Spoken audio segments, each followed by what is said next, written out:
So I did send you guys an email and it went to the person, the business maintenance page. It was the handouts. It's the slides and the handouts. So the first pages are the slides, and then after that are the handouts. I will show you what they are. I will tell you all the handouts are always in the resource library as well.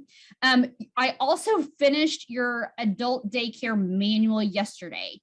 It is out in the resource library under the adult section. So we did something different this year. It's been crazy. So not only are we doing trainings, we're doing trainings a month earlier than normal, but when you get your manual, it's going to be a lot smaller than what it has been in the past. And the reason for this is we took the one big manual that we had and we created 4 different manuals. We have one for regular centers.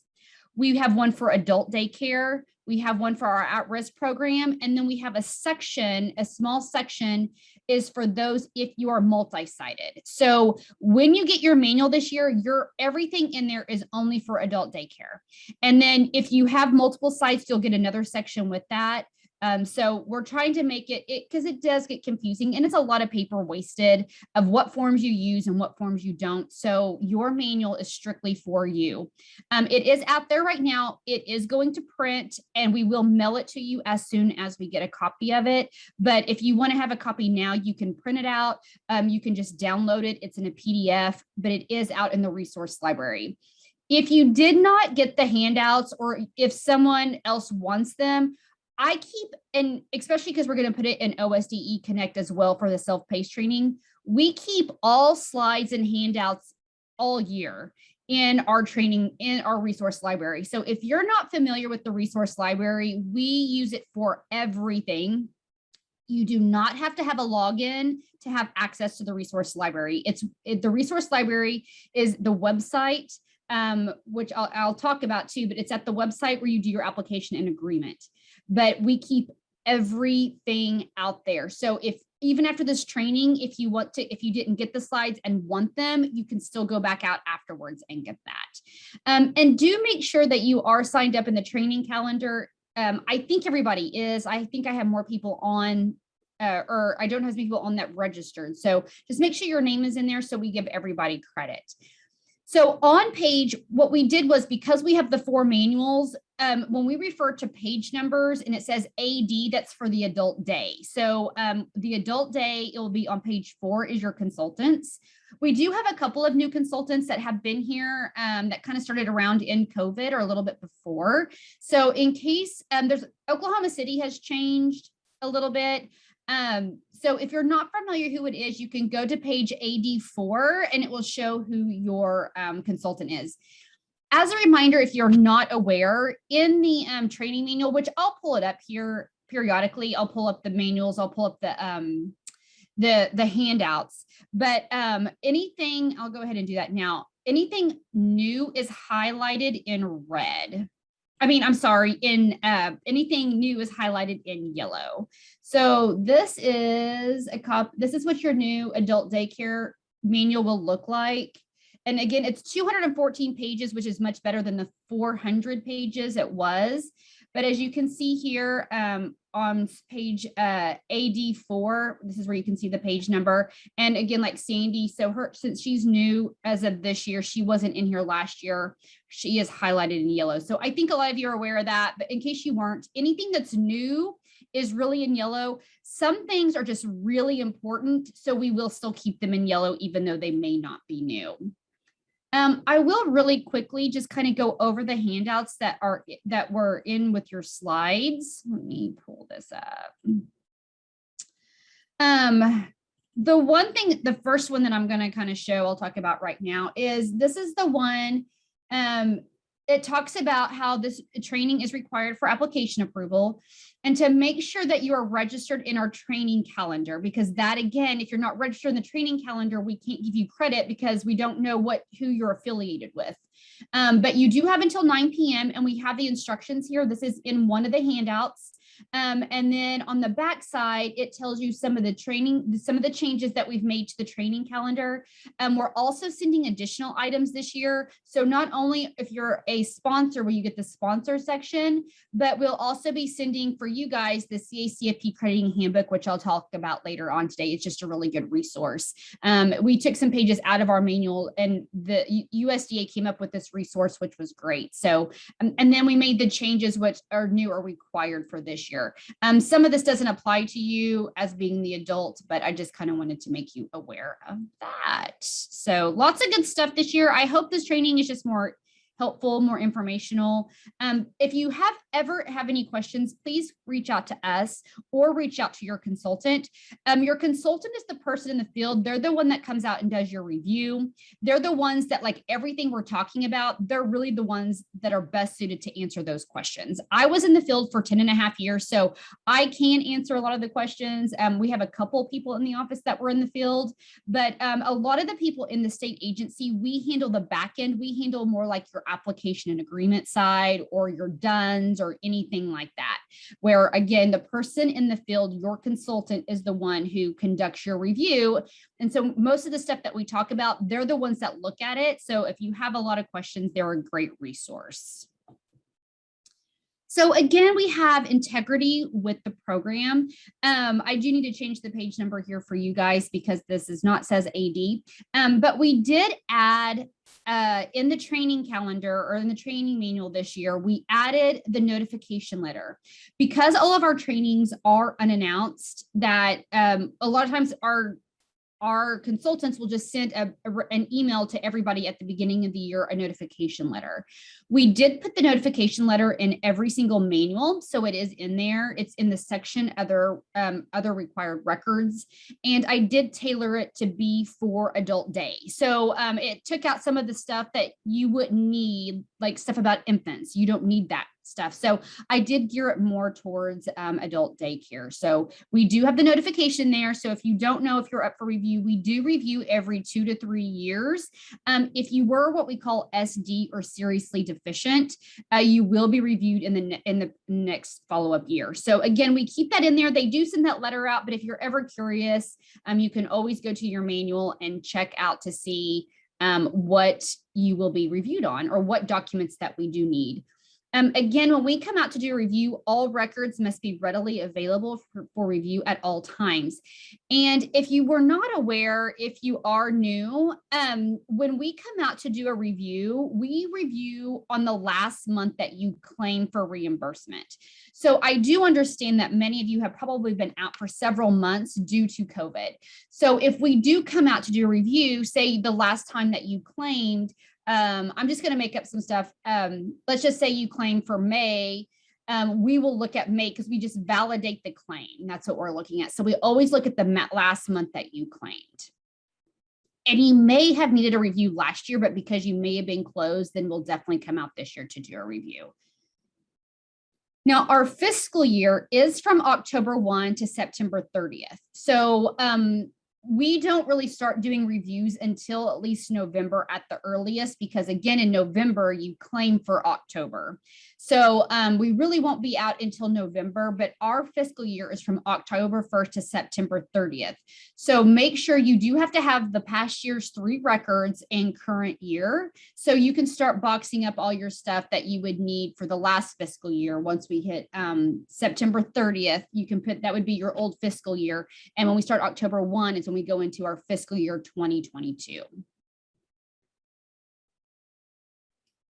Now, I was talking about the website of where you go for the resource library. This is also where you go to get into the training calendar. This is where you go for your application and agreement. And this is also where you go to have access to claims. Now, you do have to have login access for the training calendar, the application and agreement, and access to claims. You do not have to have access to go to the resource library. So anybody can go out there at any time. We put everything out there. Again, I keep the slides and the handouts out there. We have instructions on how to go out to OSDE Connect. I have the training calendar instructions out there. We have other resources. We have the food buying guide. We have forms that are interactive. Now, I will say we have it under worksheets, but I tried to put, if it is, say, adult daycare specific, it will be in the adult section. We do have now an adult section. We keep the training manual out there. And again, because it's specifically for adult, we put it in the adult section instead of in the center training manual. The reason being is we have a lot of daycares and they get very confused and they'll just kind of click on anything. So if we kind of put your stuff together at some points, they get confused and they will start using the wrong stuff or look at the wrong information. Now, with your application and agreement, the new application, I was told, will come out on September 1st. So you'll be able to start the new application on September 1st, but make sure that you're always updating anytime you have changes. Now, I understand if you close because of COVID or anything like that, please contact our office. But if you're changing your meal times, if you're changing your hours of operation, and you could have because of COVID, please update all of that information. That is what we go by. We've had a lot of issues this year with mailing stuff out or with the contact person. We only go by what's in the system. That's all we have to go by. We're not going to call everybody to make sure. We have 1,000 entities on this program, and we can't just call everybody. We go by what is in your application and agreement. So if that information is wrong, then you will get written up in a review for that, but that's what we go by. So it's just really important that you make sure it's up to date. And also a lot of that stuff does pull forward. If you have any contracts, and I know several of you do, if you have any contracts for food, we do have to have a contract every year submitted to our office. And then something else just for you to be aware. So the new application comes out in September 1st. When you submit the claim, so if you submit in October, or if you don't submit, we've had issues with this. Well, people will submit their application the first time. Now, I'm not saying you may submit it and we may need more information. That's different. It has a stamp of the first time that you submit it to the state agency for us to approve your application. So we know when you submit it the first time, but we've had some issues with people in the past that they will not submit their application until December, and then they will want to get paid for October. We cannot pay a claim in any months that your application was not approved or submitted. It was not valid. They did not. So if you don't submit your application till December, we cannot pay you for October or November. We can only pay you for December. So we have a couple of problem children. I can state specifically, I'm not for sure if we have any with the family daycare, or I'm sorry, with adults, but we definitely on the at-risk side and the school and the center side have some problem children that do this every single year. The budget. It is required that you have a budget. This budget is located in your application and agreement. Now, if you are single-sided, meaning you only have one site, the budget is changing this year. If you're multi-sided or have multiple centers, the budget is the same. Everybody's going to have the same budget now. It doesn't matter if you're single-sided or multi-sided. Now, I would suggest if you have questions when you're filling it out, if you have questions about the budget of how to fill it out, we do have trainings, and we have them twice a month, and we actually kind of do this all year long. We did cancel them in, I think, August, but for the most part, we have them offered twice a month, but it's called the Cacfp application training. And she actually goes over how to fill out the application. So what I tell people, we did it last year. It's a great training. What I tell people is if you have like a tablet or your phone, you can watch it on Zoom, and then you can be on your computer and filling out your application at the exact same time during this training. So it's a really good training to go to. It's usually on the first and the third Tuesday of the month.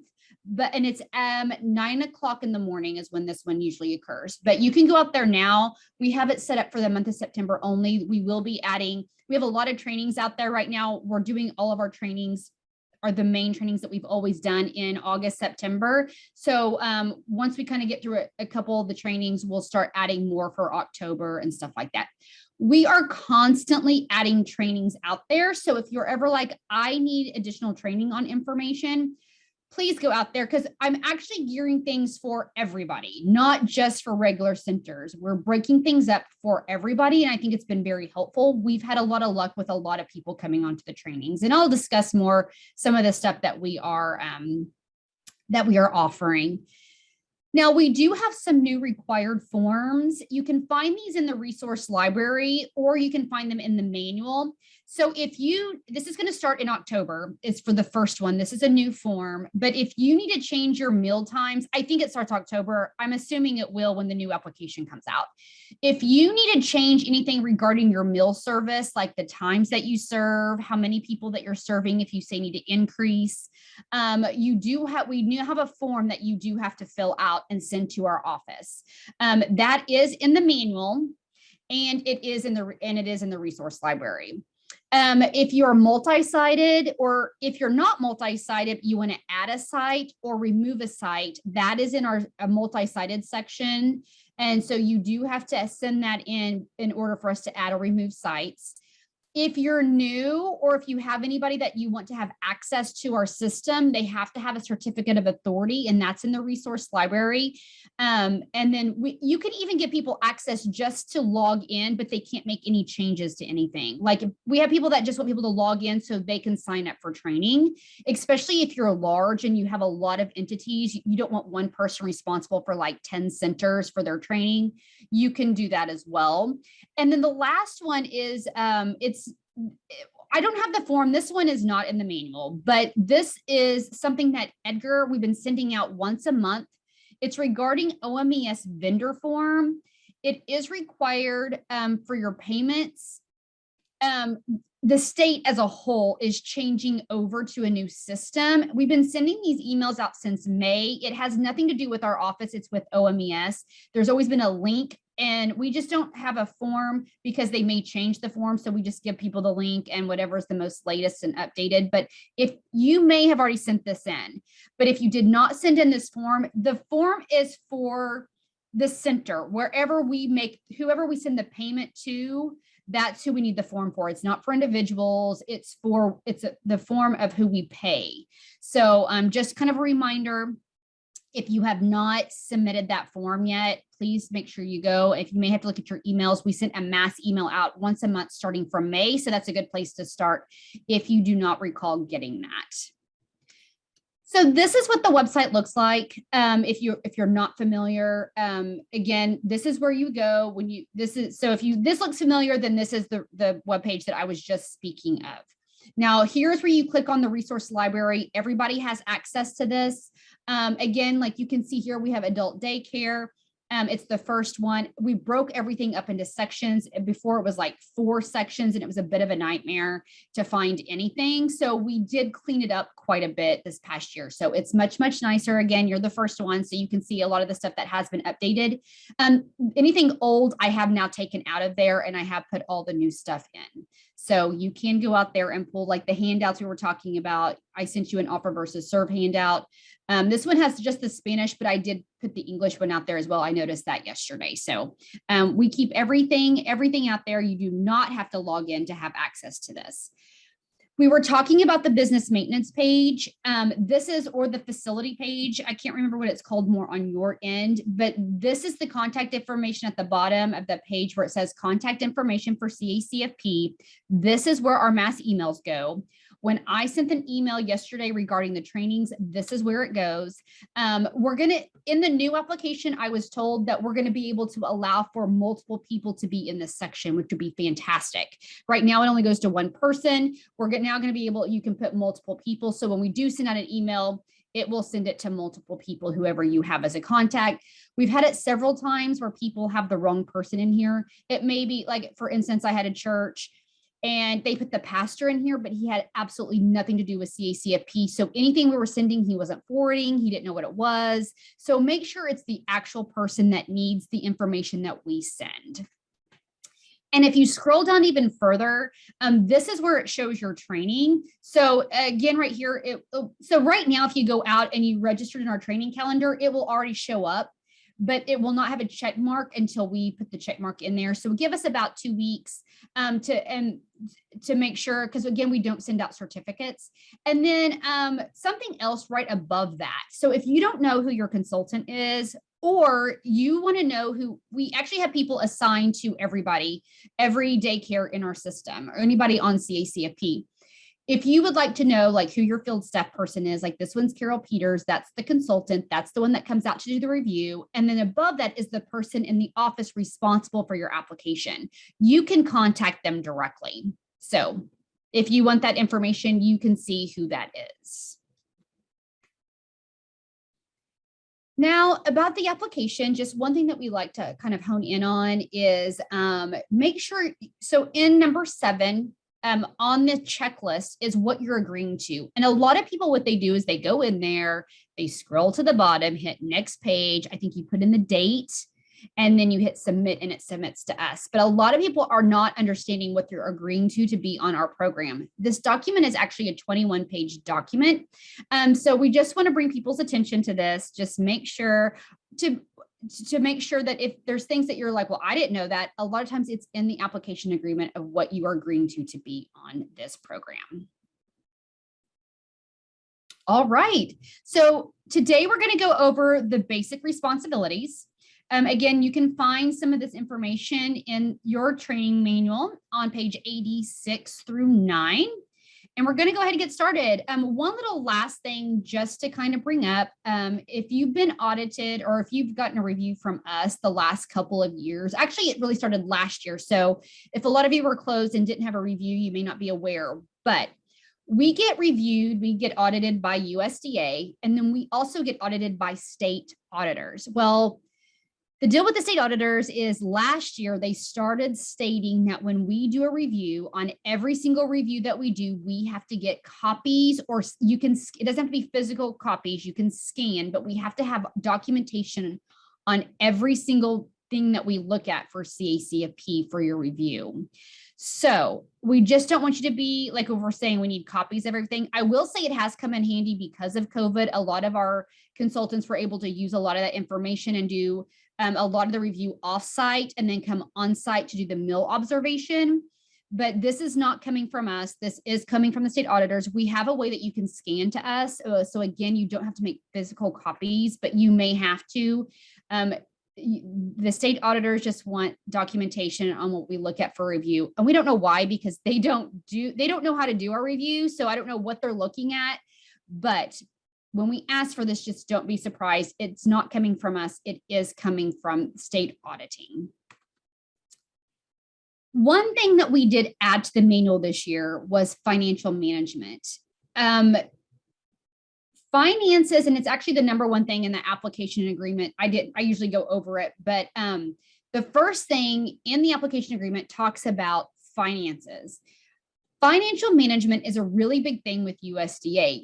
You are not allowed to be on the program unless you are what we call VCA, which is financially viable, capable, and accountable to be on the program. Now, a lot of you have been on for a long time. I don't think we have any new adult daycares coming on. I know we have lost some due to COVID, but this is something that we eventually need for everybody.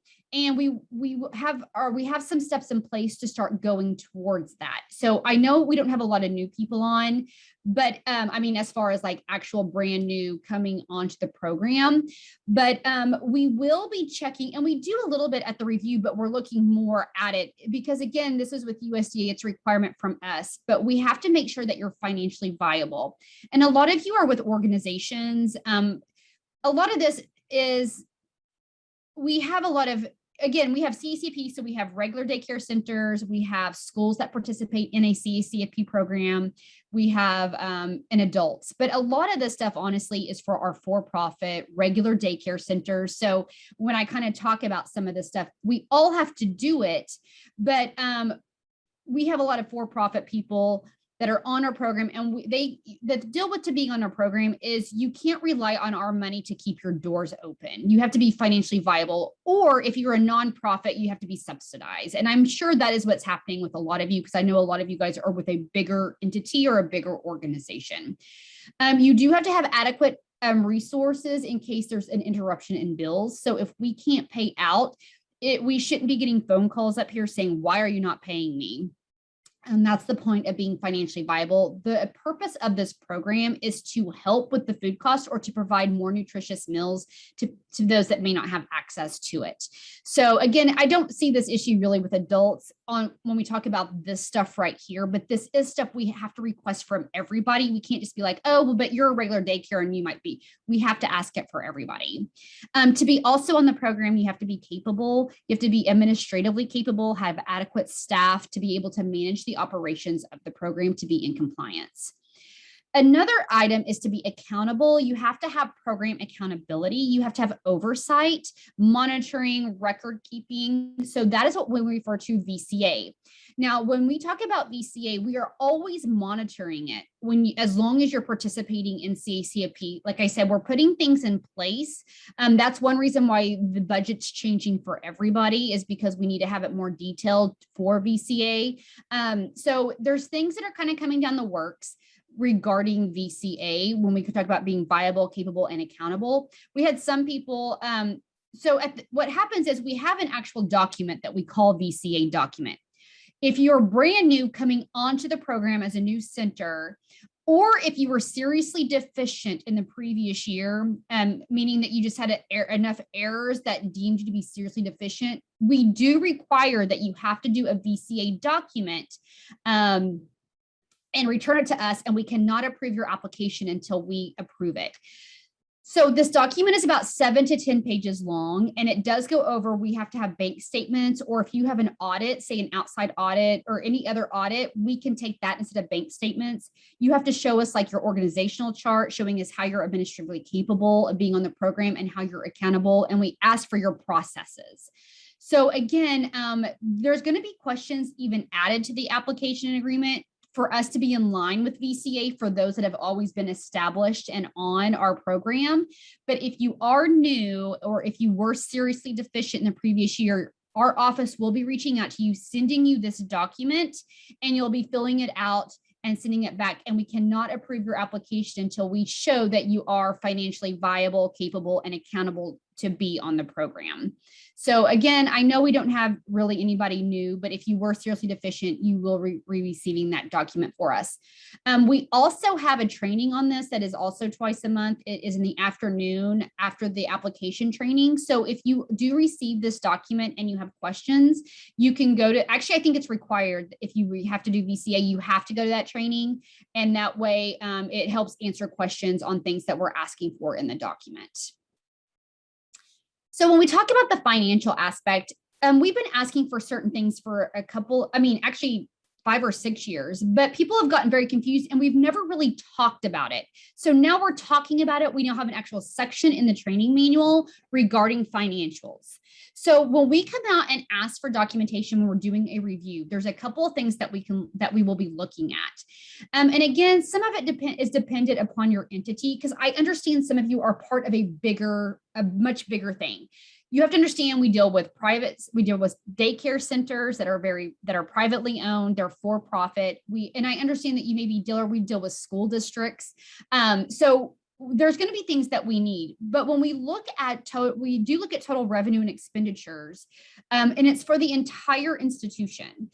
So if you have an accountant, you may let them know, hey, we have a heads up. Now we understand too, if you're also like with schools, because I know some of you, my entities that I'm talking to on here, you're part of a much bigger thing. We can maybe look at just the part that is covered by you, like your adult daycare. We just need to look at that. We don't need to look at like the entire organization that is over like all these programs. It just is really going to be dependent, but we do have to have just documentation showing like, this is the revenue for the entity, this is the expenditures, and if you're getting subsidized, like some of you may be getting subsidized per month, and that's fine. We just have to see that information. We do also look at bank statements or credit cards. And again, I know some of you are more together with an entity. Some of this is I'm talking about, it's anything that you pay for child nutrition. Some of it is just to validate. So like we look at pay stubs to validate if you are charging any labor. We also would do that. Like we have a lot of people that shop at Walmart, Sam's, that kind of thing. It's validating receipts. So some of the stuff, like what I talk about, we can look at any of that stuff. So if we're like, hey, I know a lot of you may even be having a vendor. So it's all kind of dependent, but these are financial documents that we can look at during a review to validate anything we need. And again, with our adult daycares, you guys are, a lot of you are a part of a bigger entity. But when we talk about a lot of the bank statements and credit cards, that is mostly for our independent centers, in items like that. And if you have questions about this, I'll be more than welcome to answer some of these, but I'm just telling you like why we look at it is to validate like receipts. And if you're using a vendor, we're not really going to, I think, look at that. But we do always have to have pay stubs to look at labor charges. And we do always have to have something to look at your entire center to show that you are financially viable. These are some reports. Again, I know I'm dealing with bigger entities here, but we have some that have a year-to-date report. Some people use Quicken. Some people have an accountant. If you have a profit loss, but a lot of you have an actual financial person that is over your entity. So if they can just show us something showing kind of like I even remember having a daycare that's part of like a hospital. So they just showed me how much they bring in, their revenue, their expenses, and they were subsidized. And they just showed me how they were subsidized. And that's what we need. We just have to have that information to make sure that you're viable to be on this or to be on our program. I don't know if I have anybody on here that is for profit. I honestly don't recall. But if you are for profit, if you're a nonprofit entity and you make over $750,000, you are required, in general, you have to have an internal audit. You have to pay an auditor to come out and do an audit. If you're for profit, it's also required. But if you are for profit and you receive federal funds, and we're talking not just from our office, we're talking any federal funds, grants, swiping, title, commodities, grants. If you receive any federal funds and you are for profit, we will be coming out to do, it won't be, we are contracting with somebody, but every year that we are not doing a review, they will be coming out and do a program specific audit. So again, I don't know if we really have anybody on here that does that, but just so you are aware, if you're for profit and you receive over $750,000 in federal funds, we have to have an audit as well. So now let's kind of really get into the nitty gritty of the of the manual of what you guys are used to. Let's talk about eligibility. This will start on page AD 15. Because of the time constraints with me and the manual, all the manuals and all the trainings that we've done on the slides, again, we didn't have a lot of time. I was able to put some page numbers on some slides, but not like it was in the past. But we do have everything broken up in sections, and it's the same sections in the training count and in the training manual. We do not have an index this year. Again, we did not have time to put that together. But in the table of contents, I tried to make it very detailed. So I would put like eligibility, and I would tell you what you can find in eligibility. And then some things that you're always going to look for, I put the page number in there. So I hope that does help. Sorry, time constraints this year. It's just been crazy. Like I said, I finished your manual yesterday to go to print. So it's been like that every week for the last 4 weeks of all of our institutions. So let's talk about the family size and income application. It is required that you distribute this every year to your participants. You cannot complete it for the family. All you can do is at the top, you can put who's enrolled. But the parents or the guardians are not required to complete this. But you do have to distribute it every single year. So just a reminder, the new one is out there for 2022. So you can go out there and start doing that now. Now, one thing I did add to the application this year to make it easier for everybody is people get confused that you have to distribute annually. I put the date. The date is now at the top of the application. So it says for year 2021, 2022. So that way you will know for next year to get a new application. So this is a copy of the application. This is in your manual. This is an example of the application for the fill out. So again, right here at the very top where it says Florence Scott, this is where the enrollment goes. You put the person who's enrolled and you can put the information here. But the family member does need to fill out this application. So they need to fill out who else lives in the house. Now, a lot of you, most of you, everybody that is there is going to have something right here. It's going to have the name and it's going to have a benefit. Here, they are allowed to put if they get SNAP, which is food stamps, FIDPER, which is, we don't see a lot of that, but some of you might have. It's if they receive commodities with an Indian tribe, it's called the food distribution on an Indian reservation. Or they may put their Social Security in here. If they receive Social Security, they can put their Social Security here, or if they receive Medicaid benefits. I think that's where mostly everybody's going to fall. But they can, if they don't receive any benefits, then down here is where they would list the household, the income that the household receives. So up here, again, you put the name of the enrollees. You can do that. And then the family members will put all of their household members here. And then again, most of yours is they're going to put the name and they're going to put their case number here.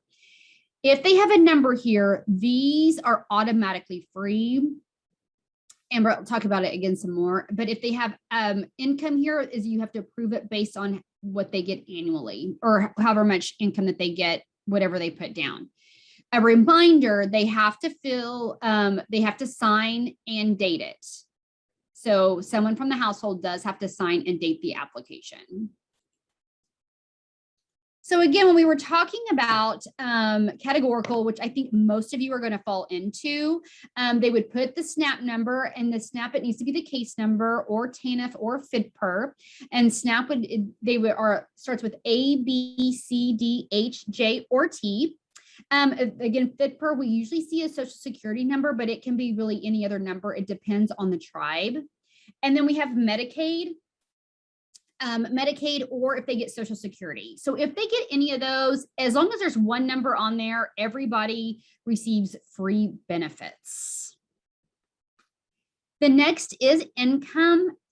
You again have to put the name, as we talked about, of all the enrolled, everybody that's enrolled. Then all the household members. If they don't have any income, then there's a box that says no income. Just see if they've marked that.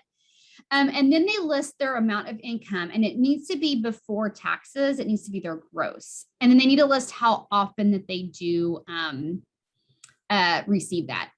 They do have to sign and date, and I need to add something else on here. That does need to have a signature of the household, but if they use income, it also has to have the last four of the social of the person that is approving the application. So I'll show you where that is. Let me go back. Right here at the very bottom. And if they don't have a social, then they can mark here, no social. But it's only if it's an income application. If they have a case number, that someone just needs to sign and date it. That's all that they have to do. And again, when I was in the field, I had like 2 adult days. I've been to several. Adult days are my absolute favorite. I miss them the most. I love being out there. But I know a lot of you, when I was out there, most of your clientele will fall into the case number. Now, you will do, if you have, say you have multiple people in the household and they list their income by, say, one biweekly and one bi monthly, at that point, you have to convert it all to be annual. And then what you would do is you take the weekly income and multiply it by 52. You would take the person that makes the monthly and multiply that by 12, and then you would add that together.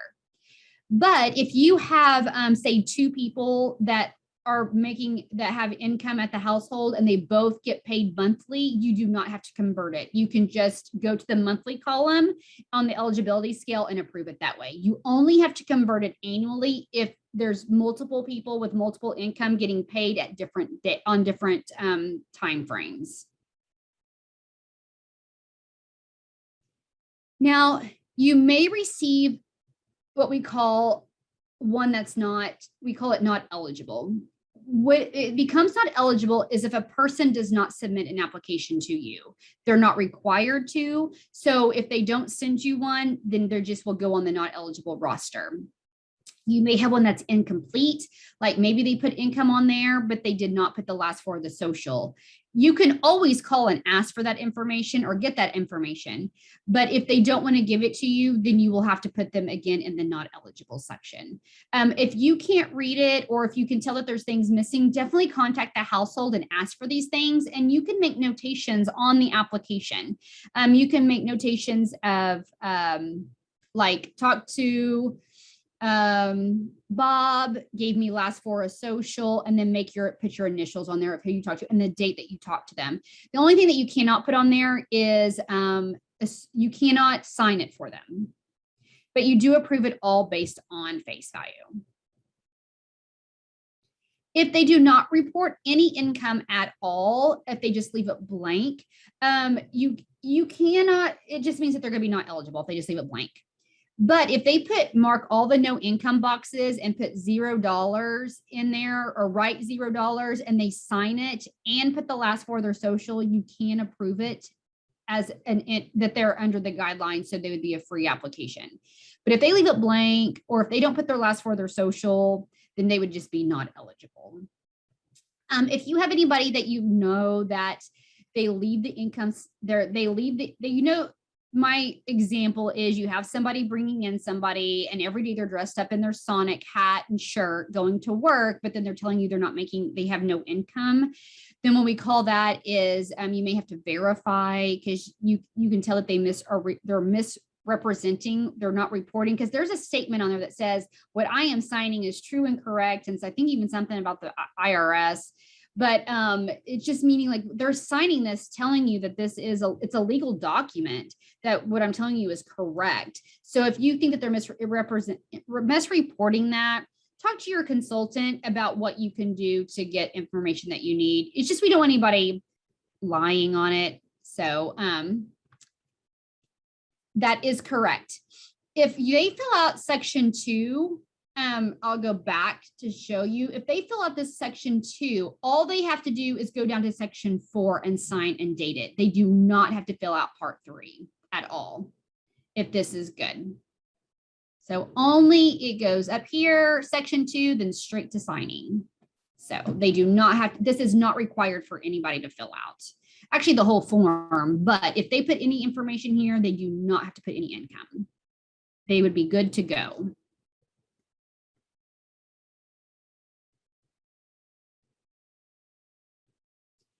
So on the income scale, just kind of an FYI, on the back of the application, or what you saw on the application, it does have down in the box, it has this little box right here. This is not the scale that you use to approve an application. If they put income, you use the scale that's on page AD 186. So you use this one. And I did make it because when I was in the field, it's more colorful now. So it has every other line at the free highlighted in yellow, and it has the reduced every other line highlighted in blue. I did that when I was in the field. I would take my highlighter and do it. It was easier for me to approve applications that way. So I just kind of did that for you guys as well, because it drove me crazy. And I'd sometimes get confused between which one, just by glancing, I'd accidentally look at the free and not the reduced. So hopefully that makes it a little bit easier. Now, the application is not 100% done or complete until someone from the center goes down to the bottom and approves that application. So at the very bottom, someone from the center has to sign and date that application and then tell us how you approved it. So it's not really approved until someone, which is at your center, you decide who fills that out and does that. So just make sure that is the last step, because if I was to come out to do a review and you have all these applications, but no one signed from the center, the very bottom, and told me how you approved them, then technically all of those that are in at your center would need to go in the not eligible, because they're not eligible until you approve the application. If you do have any questions regarding, there's some things like if you want to determine the household size, determining the household income, any exclusions or military exceptions, we have those in the manual for you, and this is where you can find them. So like if someone says, I have a child at my house that is off at college, can I put them in here as a household member? Yes, they can. What is determined as household income? if they have any exclusions, like an exclusion would be a student loan. If they're living off student loans because they're in school, they don't have to report that on the application. So it just gives information like that. Now the roster. So once you fill out the application and agreement, then we go to the roster. So we have what's called a free roster, a reduced roster, and a not eligible roster. So if they're getting Medicaid, if they get Social Security, if they're on SNAP, they're all going to be free. If they don't turn one in, and this is most common what I see when I go to an adult daycare, then they'll just be on the not eligible section. So, or if they do put information in, their income's just too high, they will go on that roster. And this is what you use at the end of the month when you're claiming. This is what your participation data is for the month. So when they're on the roster, you mark them as participating if they ate or were there for at least one meal during the month, one meal service. So that is eligibility. Next, let's talk about record keeping. I'm going to grab some water just really quickly. So the record keeping, you will find starting on page AD 31.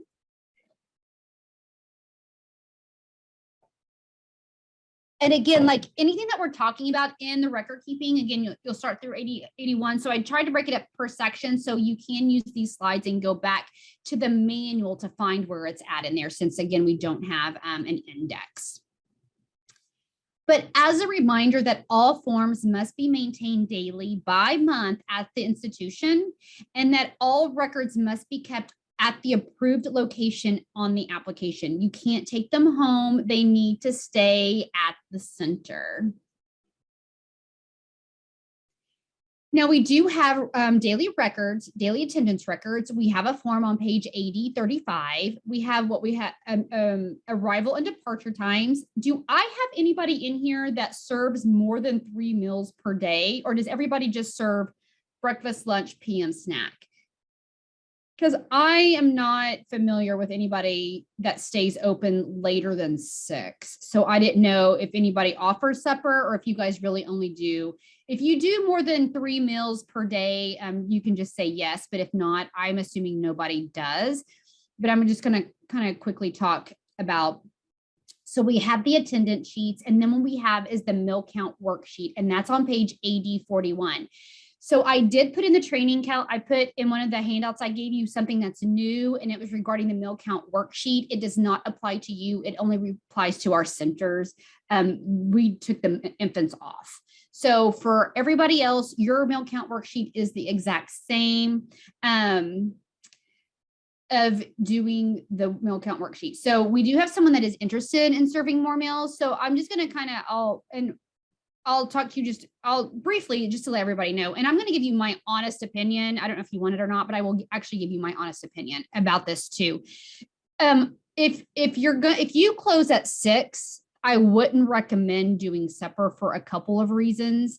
What I have seen is because they'll stay. You'll have a lot more people that will stay. Like we've had it where parents would sit outside waiting for them to eat.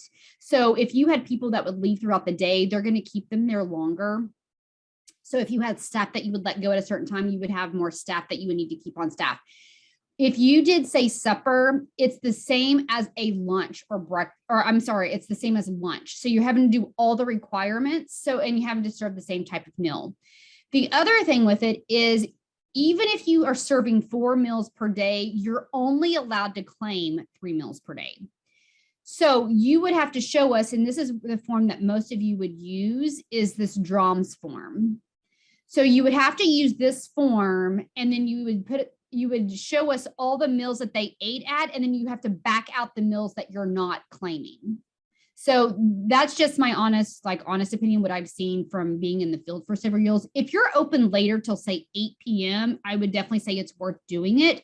But you do have extra paperwork that you do have to keep, because you're only allowed to claim 3 meals per person per day, and it can only be 2 main meals and a snack. So just kind of an FYI.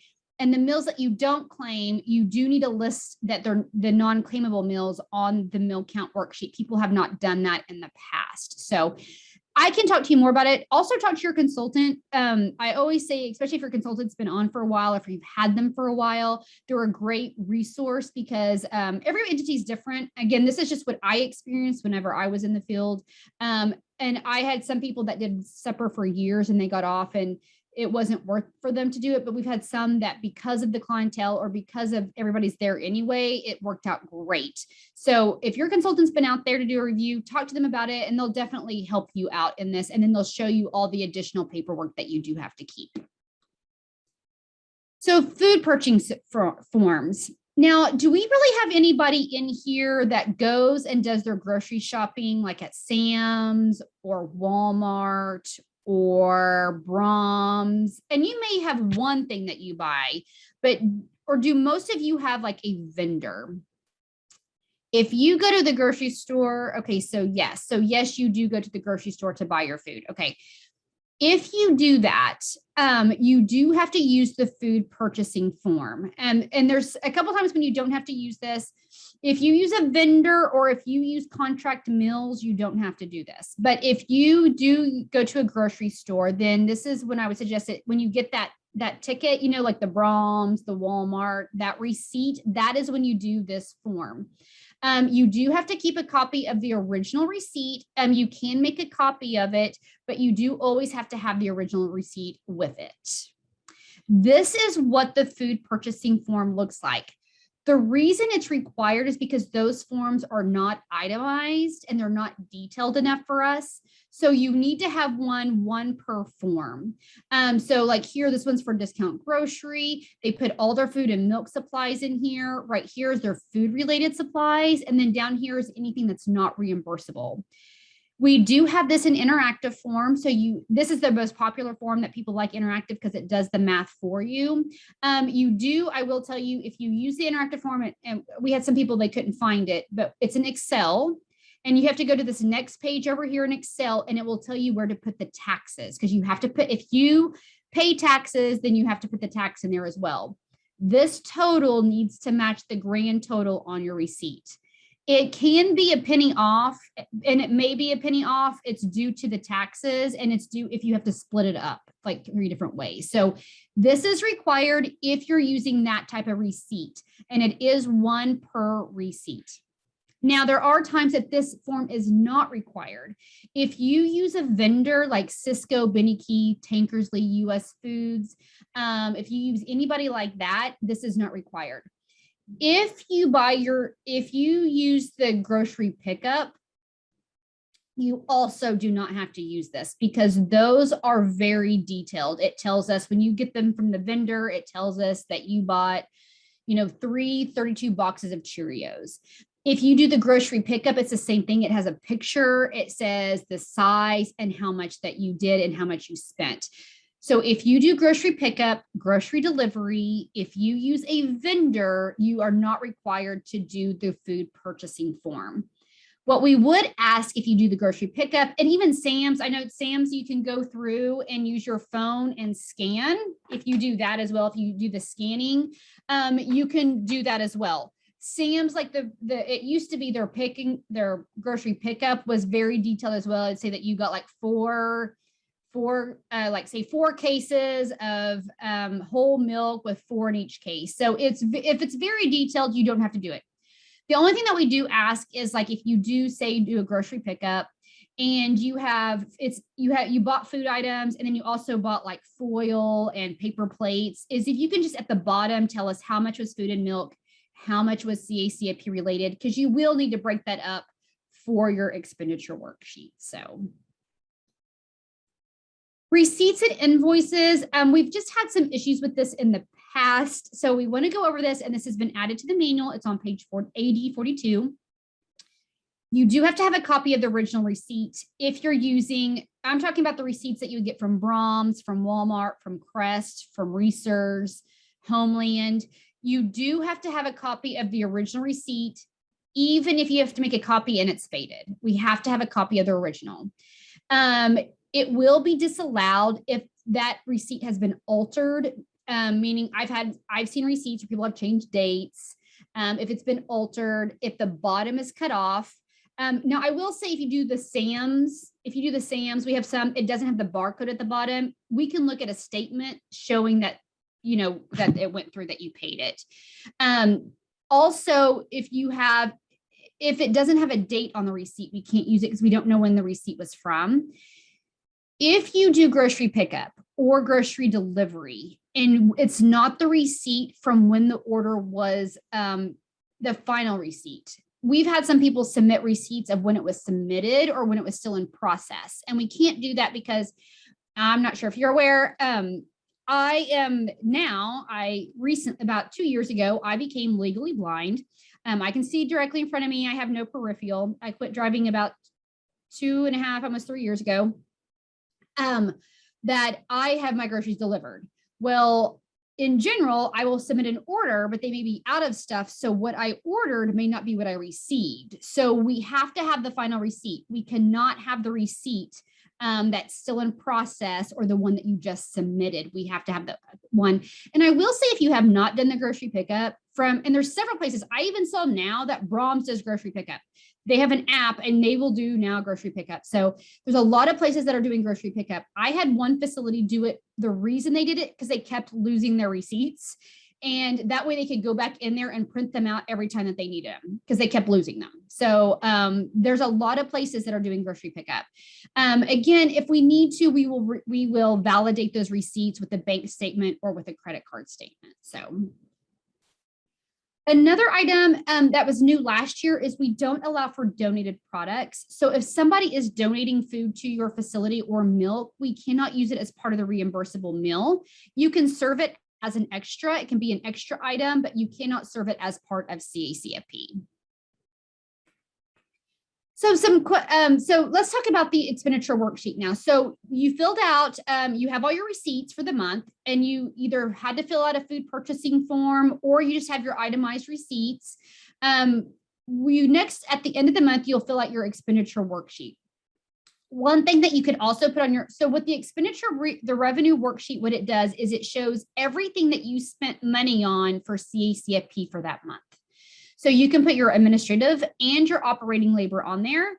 Operating labor is your food service labor. It must be approved in your budget. So if you want to charge off labor, so say your cook does nothing but cook for Cacfp, that their entire labor can be charged off to Cacfp, meaning everything they do is for Cacfp, but you can't do it unless it's in the budget. And we do have to approve it. So just make sure of that. If you charge it off, it cannot be more than what the employee makes. And we will verify this with pay stubs. And we can't, if you pay with cash or use Venmo or Cash App, we cannot accept that. It has to be with check. Now, a story about how it can't be more than what they make. Now, if you have somebody at your center and you say you're paying them $9 an hour, but in the budget, you kind of say that you're paying them $12 an hour, that's okay. Because the thing is you may give them raises and that way you don't have to go back in and update your budget. That's fine. What I had run into before is I had a center with their cook. They were charging off $1,000 a month, which makes sense. She was the cook. She did nothing but Cacfp. So $1,000 a month sounds reasonable for her salary. But when I pulled her pay stubs, she only made $1,200 a year. She was mostly a volunteer. So you cannot charge off more than what they are actually physically being paid. So just kind of an FYI on that. Also on the expenditure worksheet, you're also going to add your food purchases, your non-food purchases. And again, you will add your labor. We do have a list of, it has to be allowable. So if it's not allowable, it cannot be on the expenditure worksheet because it is the only items that you are allowable for Cacfp. If you're not sure what is allowable, we have a non-inclusive list on page 82. So here is an example of the expenditure worksheet, and you may have something similar that you guys do use, but we do have to have something that shows that where you're spending all your money for Cacfp. So like here that we had the example of discount grocery, we had that receipt and it's listed here, but you list all your receipts for the month. And as you can see here, they did list their cook, they list their salary, and they did it by paycheck. So this person gets paid twice a month. So they list their cook and how many hours. And if you need help with this, always contact your consultant. They can help out as well. And then these are the teachers that did help serve meals. But like they're charging for instance, with this cook, they're saying that this person works 7 hours a day, makes $8 an hour, and works 7 days a week. So that's what they're stating that this person does for CACFP purposes. You can see here, they're saying that these teachers work 2 hours a day, they make $9 an hour. And again, this was I'm sorry, not 7 days a week. It was for 7 actual days. I apologize. In that pay period, there were 7 days. So again, right here, this is showing me for the month of October let's say for 2021, this is telling me everything that's listed on here is what the center spent on CACFP. So that way we know anything that you spent money on for CACFP will go on your expenditure worksheet for that month. And again, it can only be things allowable. So if you have, if it's not in the budget and it's not approved in the budget, then it's not allowable. If you may need to prorate stuff. The most thing I saw most commonly that was prorated was paper towels. So maybe you buy paper towels and 50% of it is used in the kitchen and 50% of it is used in the bathroom. Well, in that case, if you bought paper towels, what you could do is on your receipt, you could either mark out the price and put, say if it's a $10 item, you could put $5. Or what I've had some do is they'll charge it off to CACFP 1 month, then they won't charge it off to CACFP the next, and they'll charge it off the next month. When you don't charge it off to CACFP, you mark it off your receipt and deduct the total from the bottom of the receipt. The only thing that you can charge off to CACFP is things that you use solely for our program. And I'll explain to you why the importance of that here in just a minute. But one other thing that we have kind of ran across this year is if you have multiple sites, and I don't think we'll really have this with Adult Day, but we've had some people that have multiple sites, the same owner, multiple sites, but they have 2 different agreement numbers. Now, if you're multiple sited and you have one agreement number and all your sites are under that agreement, this does not apply to you. You do have to have one. It does apply where you have to have an expenditure worksheet per site. But if you have multiple centers and they're all have a different agreement numbers, you cannot share receipts. You have to have separate receipts for each facility. But if you have one agreement number and when you do a claim, all of your sites are listed under that one agreement, you can share receipts at that point, meaning like you may buy everything in bulk and then divvy it out between your centers. But if you do have multiple centers in general, if they're under one site or both, you do have to have an expenditure worksheet per site. And the reason for this is because when we do a review, we only do a percentage. So we have to know and so if you have, say, 5 sites, we will only review 1. And so we will only look at that site. So you would need 1 expenditure worksheet per site. So why do you have to do this? Okay. So at the beginning of the presentation, we talked about how you have to be financially viable. You, as an entity, as a whole, you have to be able to keep your doors open without relying on our funds. So that's the first thing when we talk about being financially viable. The second part of being on our program is you have to be running what we call a nonprofit food service account. So what that means is the money that we give you in reimbursement, you have to spend that money back on the program. So that's what the expenditure worksheet does. It's showing us what you're spending your money on for CACFP. So an example of this is if we give you $1,000 a month for reimbursement, you have to show us that you're spending at least that much or more back into the program. You can't make money on the program. We can't give you $1,000 reimbursement and you spend $200 on food and $300 on labor and call it good. Now, I will say you're going to have some months where you spend more, some months you spend less, and that's okay. You can have months where you don't spend as much. We call that a 3-month operating balance. But if we come out there and say for this month, we give you $1,000 in reimbursement, and then you show us that you only spent $800, we do have to go back to your other months. We have to look at your expenditure worksheet for every month back to October. It's okay. It doesn't mean you're in trouble. We just have to make sure that you have been spending it in the past. So I hope that makes sense of kind of why you have to do some of the things you have to do is you can't make, the money is to help for more nutritious meals or to help with meals, but we can't have people making a profit on the federal government. That's not allowed. So I hope that kind of explains it, because honestly, no one explained it when you go out into the field and they're like, hey, you have to do this and you have to do this, but they don't explain exactly why you have to do it. So this is why it's very important. You have to have all your receipts, and why we need the expenditure worksheet to make sure that you're spending the money that we give you. And I know a lot of you do not have that issue. We have some issues on other sides, but we don't have that issue a lot of times with other entities. We do get asked this question. So what if we come out to do a review, what would I be doing that would make you take back money from me? And here are some of the things if we come out and you have no records. So if you claimed for May and I asked to see your May records and you have none, that we would take back all meals for that month, or possibly further. If you have any family size and income application errors, so if you approve somebody as reduced, but they should have been free, they were put up, you made an error in the application, and that's okay. You can have some errors if you have a lot of errors. It's okay if you have like one application wrong. We're not going to take, but if you have multiple, a lot of times if you get the application wrong, you're going to have a roster error, because if you said that they were reduced, you put them on the reduced roster when they need to be free. If you are claiming more than in attendance, so if you said that you claimed 20 meals, but we're looking at the attendance and you had only 5 in care. If your meal count is not properly maintained, or if there's any incorrect numbers, and sometimes it happens just with math, but if you are not properly maintaining your meal counts, if your records or documentation does not support the claim, because again, we're out there to validate the claim. Another one is if you have food items indicated on your menu as served form, but you don't have receipts to support that, or you don't have an inventory to show it, then we can take back those meals. An example is milk. So say you on your menu as served forms, and based on the people that you had there, you were to serve 30 gallons of milk. But when I look at your receipts, you only served 10 gallons, you only bought 10 gallons of milk, and you didn't have any milk in inventory. Then we would take back all the meals for that month that had milk in it, because you don't show that you said that you served 30, but you don't have the supporting documentation that you bought 30 gallons of milk.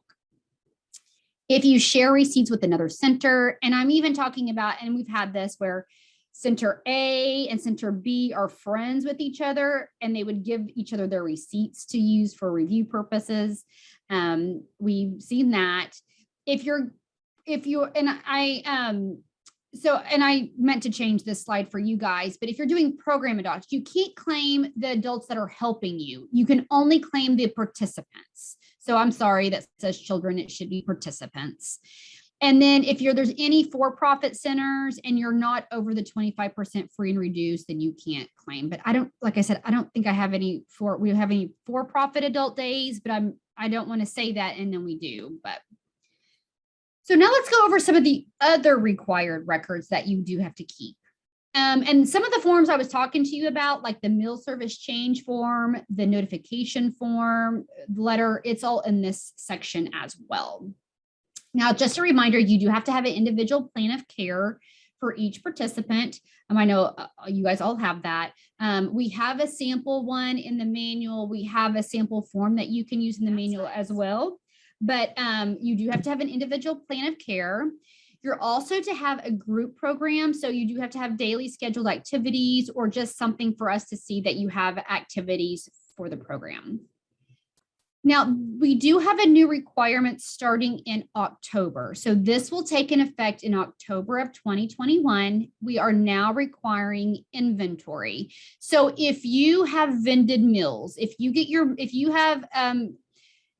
get meals delivered to you, this is not to you. This is only of those of you that do go to the store and you make your own meals and you buy the information.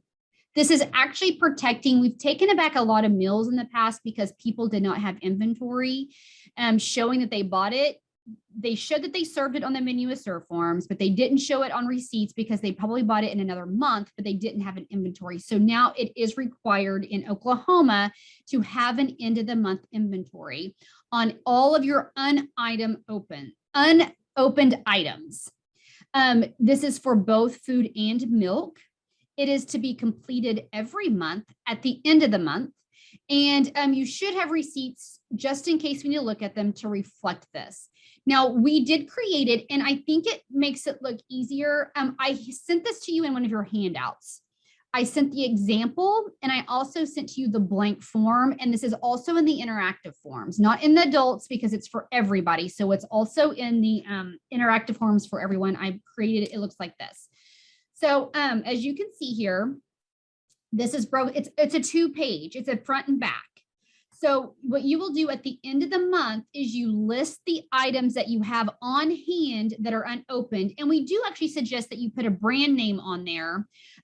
Or if you bought something in 2 different sizes, it needs to be on there as well. So example, we have our meat alternate section. We have grain, bread, we have fruit section, vegetable. And then on the back, we have milk and formula. So you would just use milk. You would not need infant food. We have condiments and extra. So that's not required. That's an optional if you want to put your condiments or your extra food items that you might be serving. And then we have the CACFP related supplies. So again, it is broken up in sections by components, and it is for only the items that you have unopened. So like you can see here that they have shredded cheese. They had 2 pounds that haven't been opened up.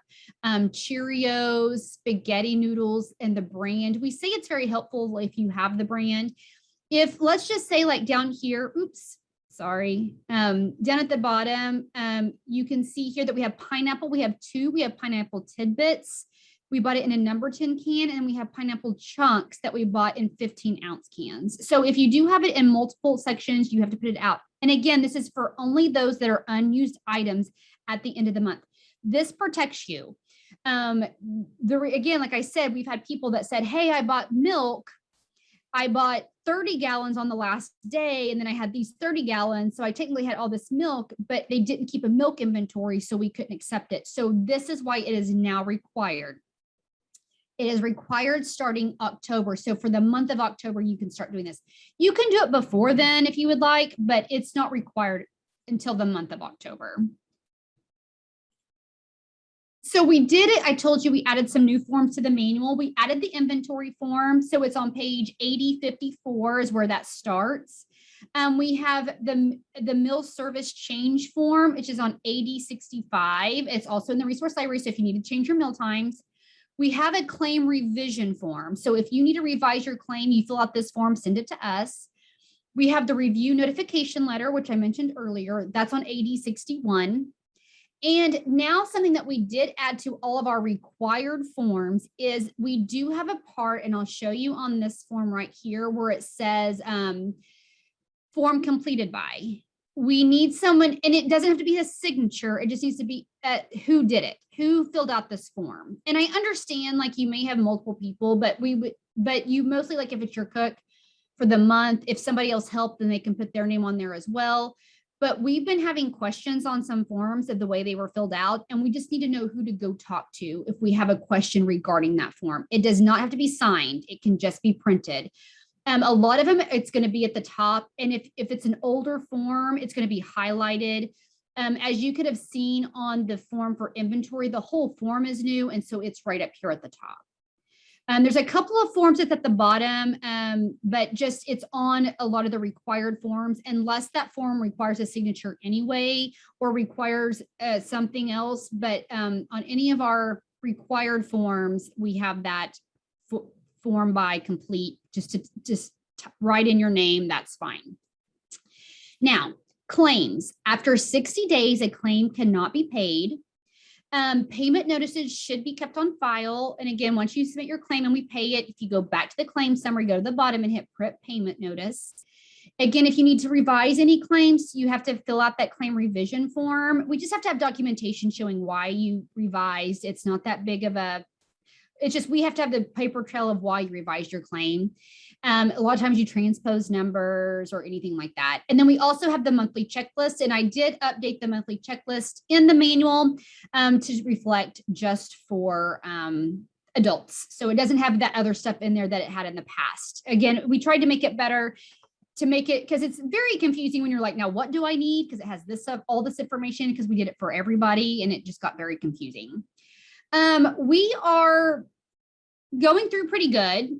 Do you guys want to take a quick 10-minute break, or do you guys want to keep going for a little bit longer? I think we're going to be done by noon. I don't mind going straight through. I'm used to doing that. But if you guys can always, of course, we're doing it via Zoom, so you guys can stand up and listen while I'm talking.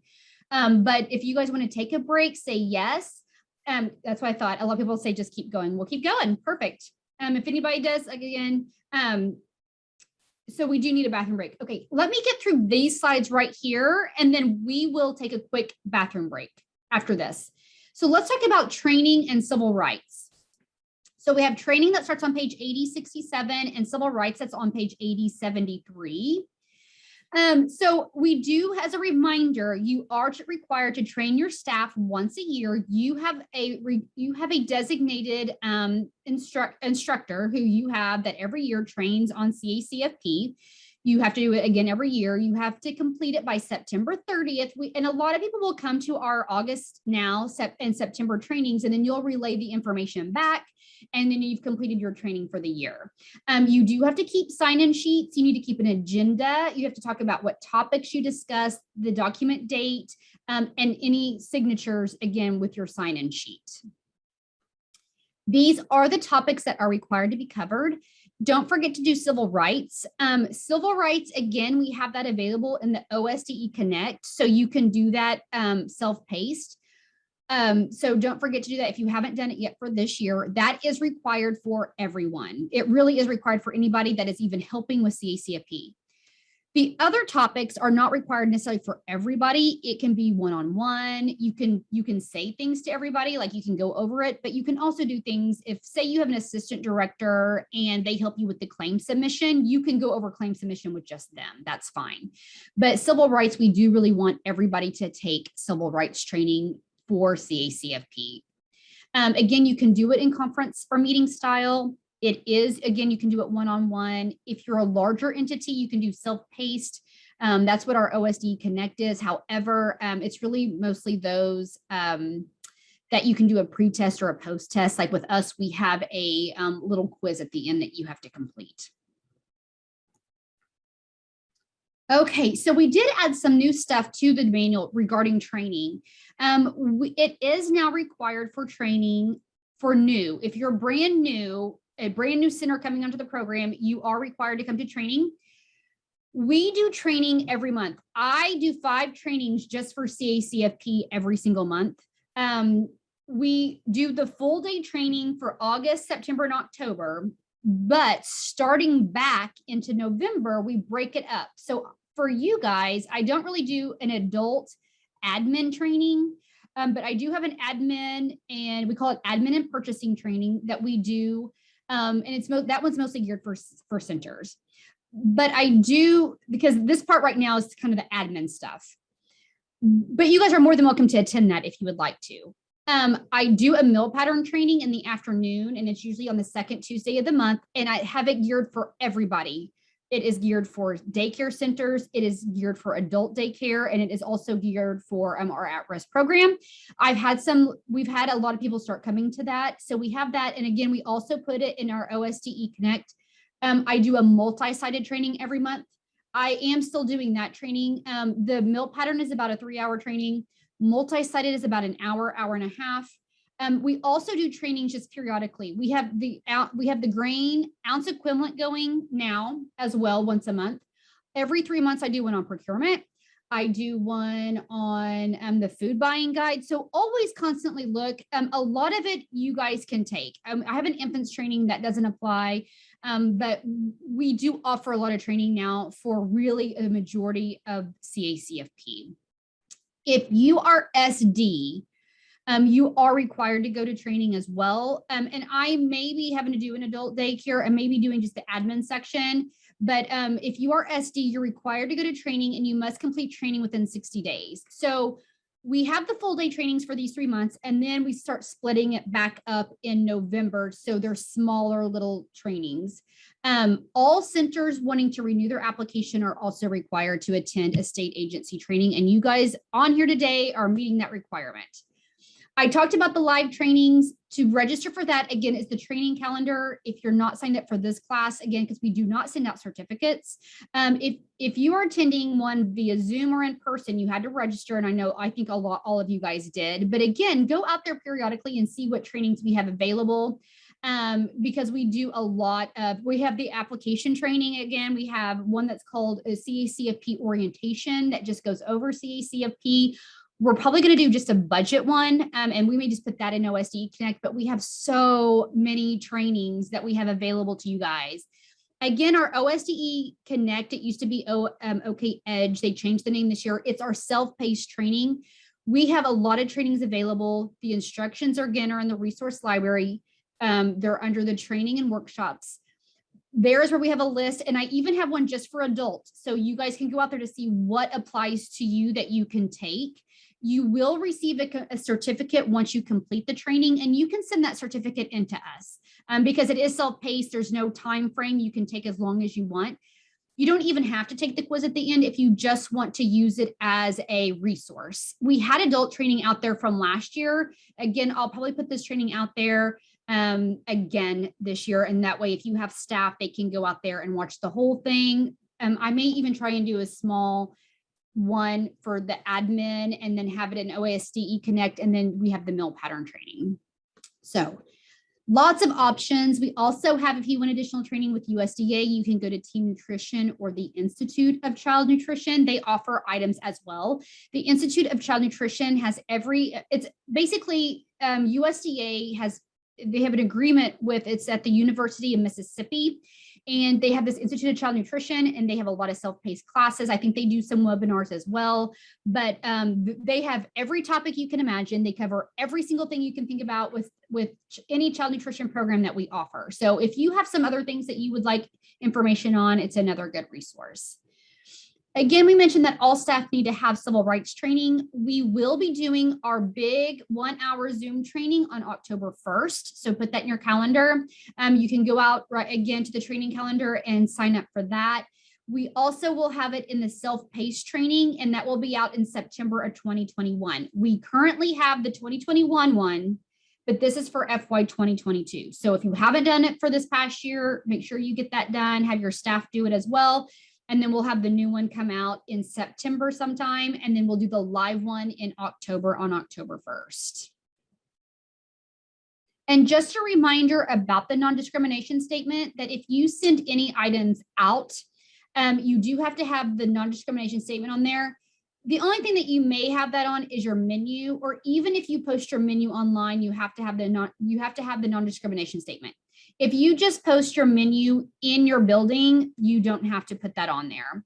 You do have to have a Justice for All poster. It must be posted in a visible location. You have to have procedures for filing a civil rights complaint, and you do have that. It is in your training manual, along with it is also located out in the resource library. And USDA, when it comes to civil rights for FNS or for child nutrition, they look at these 6 items here, which is race, color, national origin, sex, age, and disability. So those are the items that they do look for. If anybody has a complaint on civil rights, those are the only areas where the civil rights can be.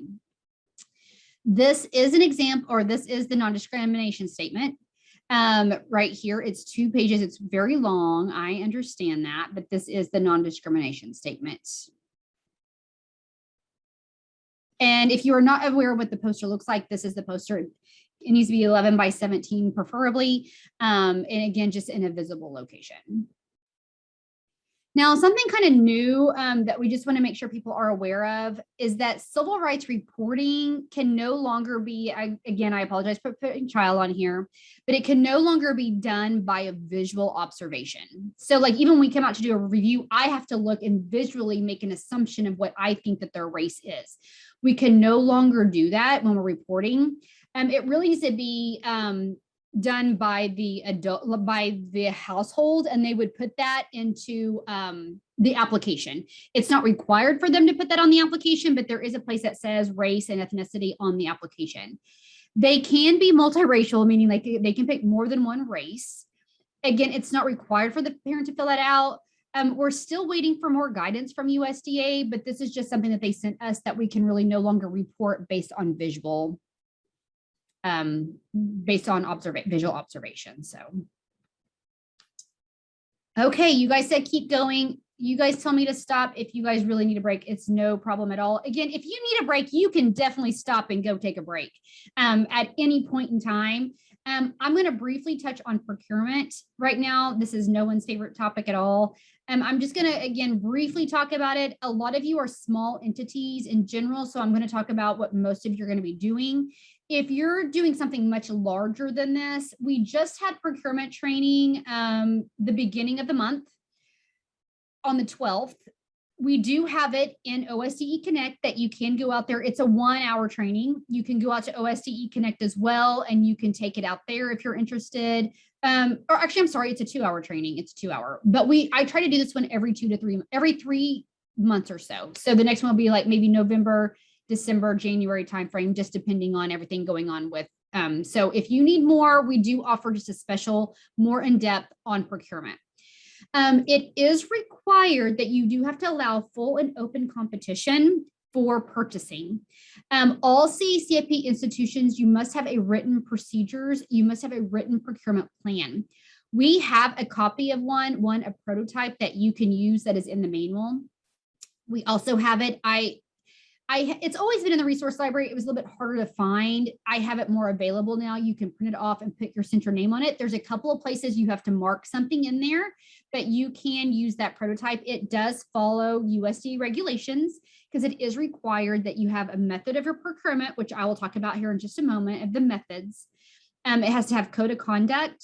It has to have a statement regarding minority firms, women businesses, labor surplus, you have to have a chart of procedures, which is not really included in the procurement plan. It's a separate document that you can print out. And what the chart of procedures is it lists in one column like milk, bread, meat, frozen vegetables. And then what you do is in the middle column, you tell us how often that you go out and like check prices.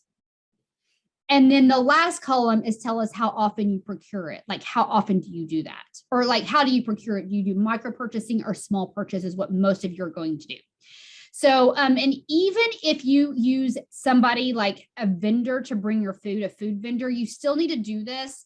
And you can just put, and I'll talk about it here, but you'll put micro purchasing and you'll put as needed because you're just buying things when you have to have it if something didn't come in.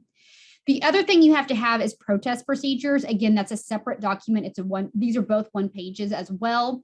And then in the protest procedures, you just fill out your name. You just fill out the center name the whole way down.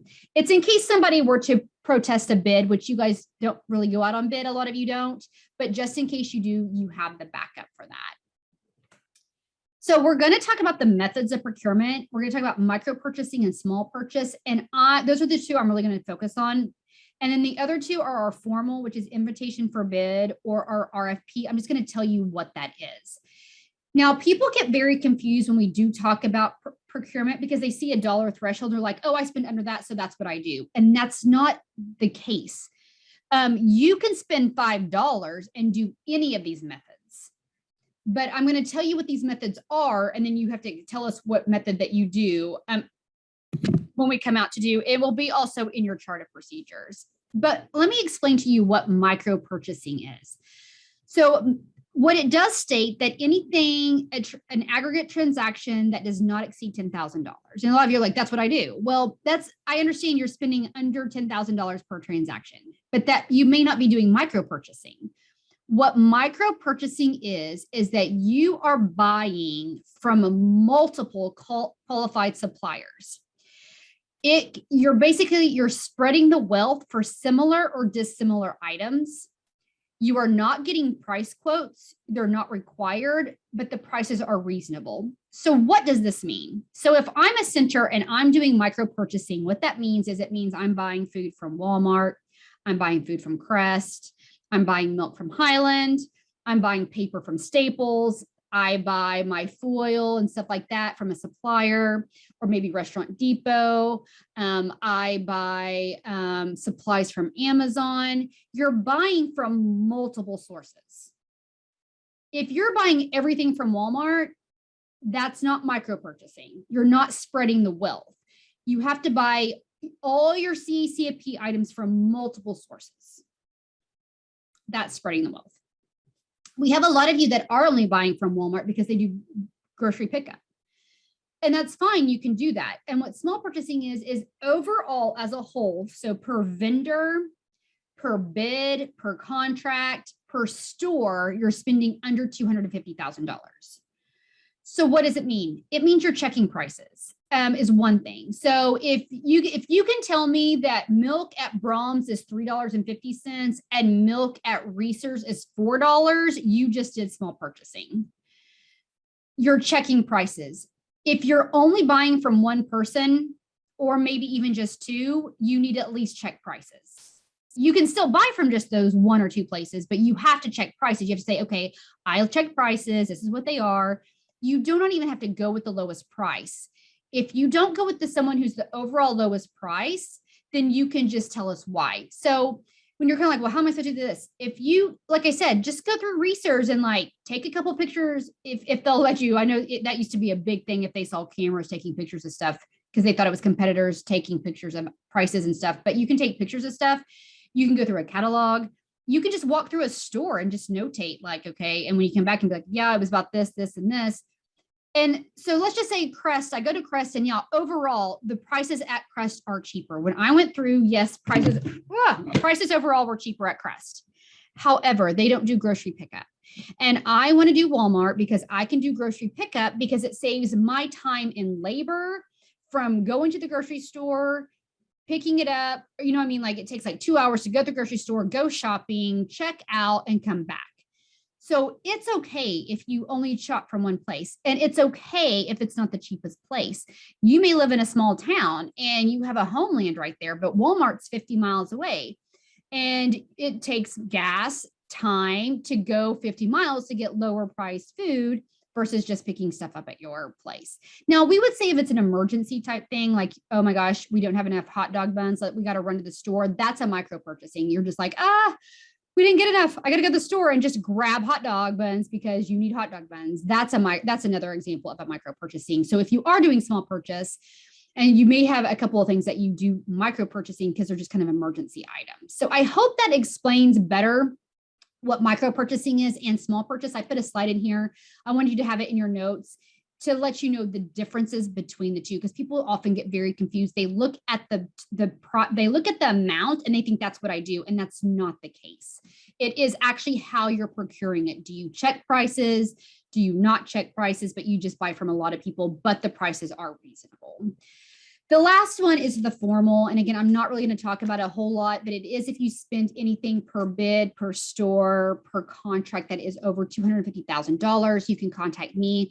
I will get you more with the process. If you also do formal procurement, contact me and I will get you a different procurement plan, because the procurement plan that we have for daycares is only for informal. There's a lot of things you have to do, an advertisement in the paper. There's a checklist of things you have to get. We even tell our schools, if you do not have to do formal procurement, don't do it. It's a lot of work. There are two types, one that's called a sealed bid. Both of these, you have to have a proposal. That's why you have to put an advertisement in the paper of when you're doing the bid opening. So there's one called an RFP that it's not just based on price, it's based on service, it's based on a lot of different things, but price is the primary consideration. Sealed bid is when you open it up, whoever gives you the lowest price, that's who you go with. So that's procurement. Now, I do know I have several of you that do contract for food. So let's talk about contracting for food service. Some of you may contract for some services. I don't have anybody that I know of that does this, but if someone is interested in maybe saying like, hey, I want someone to help me out with doing CACFP, that doesn't work for me, like I'm not paying directly, I want to contract with them. The thing is the institution has to retain all financial and administrative responsibilities.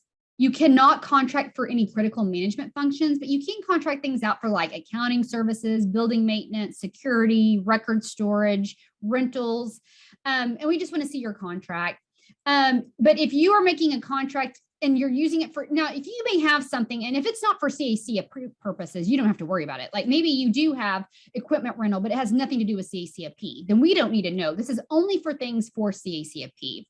Just make sure the contract that you write, you have to send it to us. We have to approve it before you can send it out.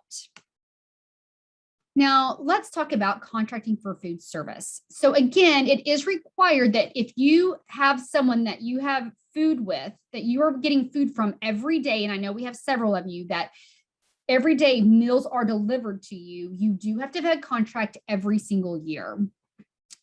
If you have one with us, we have two. One is agreement to furnish food with schools, and this is, you would use this for a school, and you would use this if you're like with a tech center, you would use it, that school one. So if you are like, if you're at a tech center, career tech, and you, because we have several that are career tech, and they either, the meals are with a actual school district or with that career tech, then you would use the furnishing meals with schools. The other one is agreement to furnish food if you use anybody other than a tech center, a career tech, or if you use somebody other than a school district. If you use just another type of vendor, somebody else that is not a school, or those are the agreements, and you have to have one every single year. Now, I'm going to kind of go through the process of how it goes. I don't think we have anybody here that it does contract with an actual school district. If you did it with an actual school district, the school district does keep a production record, but we have daycares that do, but I don't think we have any vendors, any of you guys that go with an actual school district, maybe a career. No, we do have one. I'm sorry. Sorry. No, we don't. Okay. So what happens is when they give you the meals every day, they are to give you what we call a meal delivery receipt form. That form is your menu as served. That is telling us what you served that day. If you're missing those, then we have to take back those meals because it looks like no meals were served or delivered. So make sure you keep those in a binder. Every time you get it, you have to keep those contract meal delivery receipts. That is your menu as served form. Then what happens is at the end of the month, that vendor or the school will bill that CACFP institution. They will bill you for those meals at the end of the month. So if they delivered 250 meals, they're going to charge you for 250 meals, whatever is on your contract. And again, make sure you send a copy of your contract to us every single year. And then what happens is that you pay that contract, and then the entity, reimburses meals from us. Now, just kind of an FYI, when you claim meals with us, you claim meals based on those that consume it, not the amount that they delivered. So I've had some entities that contract with, say, a school district, and they're licensed for 25. And every morning for breakfast, they always send over 25 meals. And then, because they're always like, by 9 o'clock, tell us how many you have for lunch. So they'll always send over 25 meals for breakfast. And then by 9 o'clock, they're like, okay, we only have 18 kids here, so we only need 18 meals for lunch. That you claim based on those meals that those 18 meals. They may bill you for the 25 meals because that's how many they deliver to you. They're going to charge you for that, but you are only allowed to claim with us how many meals were actually consumed. So I hope that makes some sense, but just a reminder, you claim based on, so if they give you 25 meals, you can't just claim 25 meals. They may have given you for 25 meals, but you only claim on the number of people that actually, we look at attendance and see who was there and ate a meal for that day. This is a copy of the contract meal delivery receipt. So I will tell you, when we look at these, I probably should add one more slide to this because of things I've seen in the field, but if you get milk, and I know a lot of you do offer versus serve, and you may have a vendor, or they may give you milk once a week, or they may give you milk twice a week that you use for the week. If you could make a note someplace, like say they give you 4 gallons, and if you could make a note on there, like 4 gallons, and then you could put like 4 Monday, Tuesday, Wednesday, like put a note on there so we know, because what happens is say if they put on one day, they put milk 4 gallons, there's no milk on Tuesday, there's no milk on Wednesday, and then you have milk again on Thursday. I'm thinking that they did not give you the components because it's not on here. And again, we use this as your menu of serve form. So if something's missing, it looks like we can't reimburse you for those meals because you're missing a component. So I know I see that quite a bit, especially with milk, is they may give you a milk in bulk to last for the week, to last for 2 days, but just make sure that you put some place on here that when the milk, you receive the milk, because it may have been from a previous time. This does have to be filled out. You do have to know how to fill it. You have to know how to serve. I understand this says like, it will say like half a cup each, and that's fine. But we do need to know, they need to tell you the total quantity they brought to you. You need to know that. You need to know if they brought you 2 20-ounce cans or whatever they brought you. If they brought a pan of something, they need to write on there what the pan size was. You know, there's a 9x13 pan, there's a 9x9 pan. What size pan was it? We need to know. If there's stuff that they're making, like say lasagna, we need recipes for this. We have to make sure that they're serving enough food. So we have to know the total quantity here, and they have to tell you how to serve it. If they're kind of missing some of this information, we can take back meals because we don't know how much they gave you. We don't know if they served enough. There is information in the contract that does state if they don't serve enough that you don't have to pay them. And if they're not filling it out, then you don't have to pay them because they're not giving you documentation. You don't know what you're getting. You don't know if you're serving enough food. And sometimes like with the recipes, and I get it, sometimes we have to come out and look at it. And I've seen some where they'll give recipes, they do cooking, and I'll look at the recipes and there's not enough meat in the recipes. There's not enough bread in the recipes. There's not enough vegetables. So just make sure they're filling this out, and you need to harp on, and if not, I mean, if you need to tell our office, like, hey, can you contact them? And we've had some very difficult times getting this from, and I've had a college once that they were not filling this out correctly. And I'm like, I'm sorry, I have to take back meals. And they didn't have to pay them. And it was on a college campus contracted with the college. So this does have to be filled out, and it does need to be signed by the person who delivered it to you. And it does need to be signed by the person who got it to make sure that you got everything that you're supposed to do. So if we do a half pints and purchase 1 time per week, not consistently on the same day, do we list 1 day a week or on the receipt? So no, okay. So if it's okay when you purchase it, that's fine. But on these specific, when people are bringing them food every single day, and then there's days that milk's not on there and there's days that milks are, to us, it looks like they're not giving them milk every day when they may be stocking up the milk. But if you are purchasing it, it's okay. We understand you may buy 50 pints of milk and then you're using it until they run out and then you'll buy more. That's fine. But this is specifically what I'm talking about is if every day they're bringing you food and they give you this meal delivery receipt, and it will say milk one day, but then 2 days it won't say milk. And then one day it'll say milk again. It's just showing, to us, it looks like they're not giving you milk every day. When you're like, oh, no, I'm using that milk for the week. You just kind of give us some information just to let us know that we're using it for the week, or you can mark it on here or like from yesterday, because you guys do have offer versus serve. So, or maybe you're substituting your milk. So I hope that makes sense. But it's just very, very important that this be filled out with everything on there, or it looks like it wasn't served. As long as you tell us and notate stuff, you guys are good.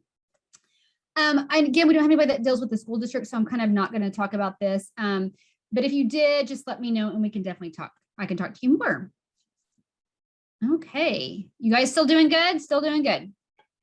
We're on a good path. I think we'll hopefully be done by noon. Okay. Now let's talk about meal patterns. There are no waivers at this time for CACFP meal patterns. We're not doing any. So everything that it says to do, you have to do. Now, if you're running into issues like getting stuff, then reach out to our office, reach out to Cassie Riddell. But right now, what the meal pattern states that needs to be served every single day. We're going to talk about breakfast, lunch, supper, and snack. Again, you must follow the minimum meal pattern for each meal service. There are 5 components that we here with USDA that we have. Again, you have to offer the minimum serving size for it to be a reimbursable meal. You can always offer more. And then one of the topics that you are to cover in training is meal patterns. So don't forget to cover your meal pattern training. Now, breakfast, we have 3 components. We have milk, vegetable, fruit, or both, or a grain. Now, you are allowed to substitute the meat alternate up to 3 times per week. So you can do that up to 3 times per week. Here is the breakfast. I also sent this to you guys in your handouts, along again with that inventory. So I have this with you. As you can see here, we'll go over this in a minute, but it tells you the serving size that you're to serve. So you see 2 ounce equivalent. It used to say 2 servings, and we'll go over that. But again, just make sure you're serving offering milk, fruit, vegetable, at least a half a cup, and then grain, you need 2 grains per day, or 2 ounce equivalent per day for breakfast offered. Next is lunch. We have 5 components at lunch. Again, we have milk, vegetable, fruit, grain, and meat alternate. All 5 have to be offered in order to be claimed for lunch. So you only have to do 3 things at breakfast and 5 items at lunch. Again, here's the serving sizes. You have to do 1 cup or 8 ounces of milk, 2 ounces of meat alternate, and then it's a half a cup of vegetable, a half a cup of fruit, and 2 ounce equivalent of grain per day for lunch. And then we have snack. So all 5 components are available to you, but you only have to serve 2 per day, and you can serve any 2 you want in any combination, but 2 have to be offered per day. You can do things like apple and peanut butter, so a fruit, meat alternate. You can do cheese and crackers. You do not have to do a drink. You don't have to serve a milk. You don't have to serve a juice. You can do water as long as you have 2 components that meet the requirements. You can do crackers, like say graham crackers and yogurt. You have an array of items that you can serve. You can do a hot dog on a bun. You can do a slew of things as long as you serve 2 components in the full serving size. And again, this is the quantities that you need. You need 8 ounces of milk, which you need 8 ounces for every meal. Meat, you need 2 ounces here as well. Oh, I'm sorry. This is lunch, supper. Did I go the wrong way? I went the wrong way. I apologize. 1 ounce of meat alternate for snack. You would need a half a cup of fruit or a half a cup of vegetable, and then only 1 grain item is required. You can give more than 2 items, but you're only required to do 2. So now let's go through each of these components and how to serve. So we have milk. So at milk, when you offer milk, it's an 8 ounce size or a half pint. That is it as well. You can do it unflavored skim, unflavored 1%, or you can do flavored. You can do chocolate milk, strawberry milk, as long as it's done in skim. You cannot do 1% any longer. Only skim for flavored milk. Now, the reason I have this here is just to notate what some things we've had issues with is people when they measure it. You see the dry measuring with the big X through it, and then you have a liquid measuring. Now, if you are to serve milk using the dry measuring unit, you're going to be an ounce short of milk every time that you pour it in. So just make sure if you serve milk, you're serving it in a cup, the liquid measuring cup, not the dry. You can have a milk substitute. So 1 time per day, you can substitute yogurt for a milk, and that's only allowed for adults. So again, say maybe at breakfast, you don't want to serve milk, you want to serve yogurt instead. You can do that. Your yogurt would replace the milk. You can do it for 1 meal per day. It must contain no more than 23 grams of total sugar per 6 ounces. And again, it only credits for 1 food item in a single meal. So if say you did yogurt for breakfast, you can't say it's your milk and your meat. It's either a milk or is it a meat? It can only be one or the other. But again, you can substitute yogurt, which is 3/4 of a cup, 6 ounces. You can substitute that once per day for milk. We also have what's called a milk substitution. This is allowable if you guys have anybody at your center, maybe that has an allergy to lactose, or not lactose. So lactose-free milk is cow's milk. This is in case somebody cannot have cow's milk, you can do the milk substitute. Or if you have somebody for dietary reasons, maybe they're vegan, or maybe for religious reasons, they don't drink cow's milk, you can do what we call a milk substitution. This milk substitution is paid for by the center.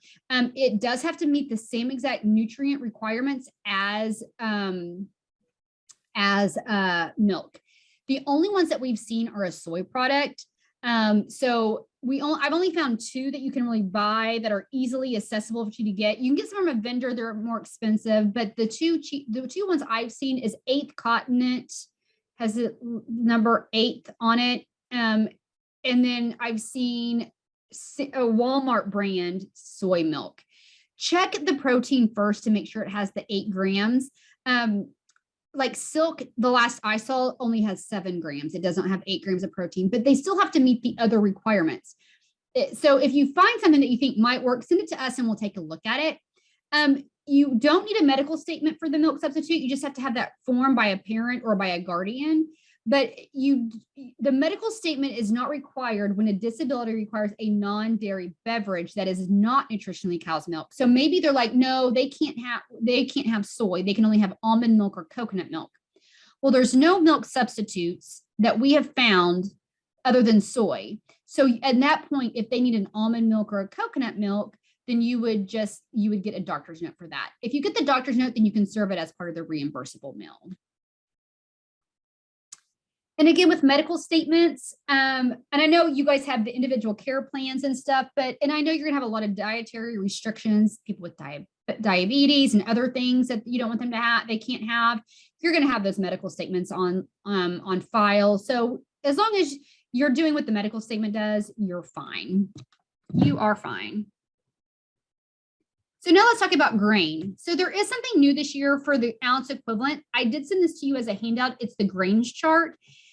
Now it's kind of a weird thing to not talk about, but it's essentially they increase the grain requirement by just a minuscule amount. You can see here, it used to be a 1 serving size. So it had been 25 grams or 0.9 ounces, and now it's a 1 ounce equivalent. So now for 1 serving, if you need 2, you need 28 grams or 2 ounces. So the bread increased just a little bit. It really has been running about 30 minutes. We have an ounce equivalent training available for you. It is an OSD Connect. It's a 30-minute training. I also do one once a month, and I'll be doing it till December. So if you want to know more about it, again, use the updated grains chart. I sent it to you. It's in there, and just check your labels. The one thing that you may see is the biggest thing I would give you a heads up on is your bread, your sliced bread. As you can see here, not all bread is the same. We have 2 loaves right here. One has 1 slice is 26 grams and one has 1 slice of 28 grams. So just be very careful when you're buying bread. Now, I would definitely, especially for those of you that are doing adults, the smaller centers that have smaller kids, they can get by with doing the 26 grams for their younger kids. But you may need to do more for your adults. But again, they like bread. So if you do one that's less, then give them 2 slices. Bread's not an expensive item. You can definitely do that. But I just want you to bring caution to that. We have seen issues with the sliced bread, the way they slice it. I think it also depends on if it's whole grain, if it's not whole grain. So just keep that in mind when you're buying sliced bread. So as a reminder that you do have to serve at least 1 whole grain rich item per day, we do need that indicated on the contract delivery receipts if you are getting your food from someplace, what was whole grain that was served. And everything else has to be either enriched or fortified. Again, if you do not serve a whole grain rich item per day, we will take back a meal with the lowest reimbursement. So let's just say for breakfast, you served toast. For lunch, you had pasta. And at snack, you did crackers. And none of them were whole grain. Because you served crackers at all 3 meals, we'll take back crackers at snack. If you didn't serve crackers at snack, then we would have taken it back from breakfast because you served it at breakfast. So if you don't serve a whole grain that day, whatever grains you did serve, we'll take back the meal with the lowest reimbursement. How do you know if the item is whole grain? There's a couple of ways that you can tell. You can do by WIC approved. And even if you have a vendor, we may need to see some labeling on things, but we have a WIC approved list. You can literally type in Oklahoma WIC approved and it will pull up a list of items that you can buy. Anything on that list is allowable. I would definitely say you need to keep the label so that way on the package or take a picture of it. And if you took a picture, we need front and back of what it is. Because we need to make sure that the item is whole grain. As long as the ingredient is listed as whole as the first ingredient, it can also have water as the first ingredient as long as the whole grain is the second ingredient, Or if you have like CN labels and stuff, that's going to be fine. Schools have been doing ounce equivalent since 2012. So all CN labeling and stuff has been ounce equivalent since then. So you're going to be fine on that. This is an example. If you type in WIC approved whole grain, it pulls up like it has this list, and it actually does pull up it like underneath here. It says like 16-ounce loaf only, and it tells you like this one says best choice 100% whole wheat, and it gives the UPC code, and it will give a list like that. So it tells you if it's a 1 pound loaf, it's a 1.5 pound loaf. We have other grain options. You can see here, these are like mission tortillas, and it does actually list out. You can print that off. I actually did print that off. Grab that. It looks like this. This is this, getting caught up here. It kind of looks like this if you can see it, but it will actually list the items here too to make sure they're the correct ones. So it is a neat little thing. It's front and back. So if you want to use that, you can definitely use that if you don't want to have to think about it. But again, just make sure you have to check the serving size on the back to make sure you're serving the right amount. Again, these are some other whole grains that can be served. If you serve oatmeal, that's automatically a whole grain. If you serve wild rice or brown rice or quinoa, those are an automatic whole grain. So you don't really, we just have to see that you serve oatmeal that day. And that's, again, automatically whole grain. And you can make this very easy on yourself, to be honest with you. I've had some centers are like, it's a lot to think about this. So what they have done, just to be on the safe side, they buy one type of whole wheat bread and they serve toast every day for breakfast. That's it. They're like, every day for breakfast, we serve toast. No matter what we're serving, we always serve toast. That way they always get their whole grain item for the day. So, and it's per meal, not per person. So let's see if this here, looking at this, this breadstick, if it counts, if we can serve it. So the first ingredient is whole wheat. And then if we look, the other things are either whole grain or enriched. So yes, again, the first ingredient is a whole grain. The remaining ingredients were enriched. So yes, this product does count. And just some other like notes to make. So a lot of you may make some things homemade, and I'm not talking from Bisquick, I'm talking homemade. Like you may make your own pancakes. If you do that, to make it a whole grain item is actually very, very easy. All you do is say if you have a whole grain pancake recipe, or you have a pancake recipe and it calls for 2 cups of flour. What you do is you put 1 cup enriched or like all purpose flour. And then the other one, you make a whole wheat flour or a whole grain flour. That's it. And what you would do on your menu soup form is say 1 cup whole wheat flour, 1 cup all-purpose flour. That's all you have to even put on your production records into the grain category. And as long as 50% of the grain in that item is whole grain, it is considered whole grain rich. The reason why is because if you were to make, say, a pancake or a biscuit or anything else with 100%, like 2 cups of whole grain flour, it would be so dense, it would not rise at all. So that way it can be 50-50. As long as 50% of the flour in it is whole grain, it is a whole grain item. Sugar. This is the one thing I hate talking about with my adult daycares is there are the sugar requirements. And I say that because I have 2 86-year-old grandpas. One has Alzheimer's or he has dementia, and they love their sugar. They like their sugar a lot. And you can no longer have sugary items on Cacfp. So you do need to make sure that the cereals that you are giving them. Now, I will tell you this. Now, if you buy oatmeal and you add sugar to it afterwards, it's okay. Like we have to look at the package of what the package says. So I'm just going to kind of throw that out there. But it makes it hard because the thing is you want older people to eat. You want them to gain weight. And a lot of times is with sugar because that's what they can taste sugar. So that's what they like.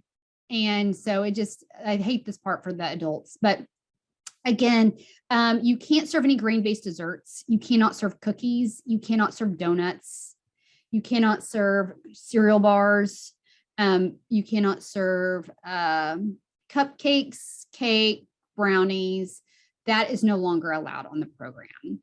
We do have a WIC-approved list of cereals that you can serve. I have that list again right here. Most common, I will tell you, the ones that have a little bit more higher sugar content, it seems like in it, And I'll be honest, like I was at a center a couple of years ago and they had, check things, but they had out there Cinnamon Toast Crunch. I'm like, oh my gosh, they're way over in sugar. And when I looked at the box, they were literally, it was over 1 gram of sugar, or it almost met requirements. I was kind of surprised. But some that you may want to be interested in is you can do frosted shredded wheats. I've heard the Kix Berry. This is what a lot of daycares do with ones that have more sugar in it. You can do multi-grain Cheerios. Honey Nut Cheerios does not count. And then you could also do said frosted shredded wheat, and then they had alphabets on here. I wonder if they took that off, but you could do alphabets at one point too. That has a little bit more sugar to it. So anyway, just kind of an FYI. I hate to hear it, but the rules are the rules. So again, these are some of the grain-based desserts: cinnamon rolls, cookies, cakes, brownies, Pop-Tarts. These cannot be served. Now, I will say they left on their breakfast items. They left on their pancakes. They left on their muffins. They left on their French toast. So you can do those, like instead of serving like a donut, do French toast. Waffles are on there still. So there's still some things that you can do, but those cookies and those brownies and stuff, I know that they really like those. Now, just a reminder, you can still do this periodically if you do want to serve stuff, but like an example, we saw when it said a breakfast round, and when we looked at the package and saw what it was really an oatmeal raisin cookie. So just a food for thought. If it looks like a dessert, be just very cautious when you serve it, because we're going to consider it a dessert item as well. And I get that you may have special occasions. We've had a lot of centers that they always had done donuts for breakfast. They wanted to keep doing that. And you can still do that. You can either, one, not claim the meal, or what we've had some people do, like this one, she did a donut for breakfast, and then she would serve a yogurt as her meat alternate. Then she would serve fruit and milk. So you could do that as well. But the thing is, if you serve these items, you have to mark it off your receipts. They're extra food items. It's not a Cacfp expense because it's not allowable by Cacfp. So just an FYI, if there's still some things like that you want to do, like cookies, maybe at snack you want to do cookies, you could do cookies, mark it off the receipts, then do like peanut butter and juice. So these are just some ideas that you can do. As long as you have 2 items, you could have a 3rd item in there. So now let's talk about meat alternate. I don't have a whole lot on here. My big thing is just, you can just serve a variety. Sometimes people just think of like ground beef and chicken, but there's a lot of things you can do. You can do beans, tofu, cheese, yogurt. These are all considered meat alternates. So just serve a variety. Again, at breakfast, it is allowable to serve, you can replace the grain for a fruit or for a meat. So an example of that is you could do a cheese omelet, fruit and milk. But like I said, I had the one that they are served toast every breakfast using a whole grain toast, even if they serve eggs or even if they serve anything with it, just so they make sure they get that whole grain in there. You can do that as well.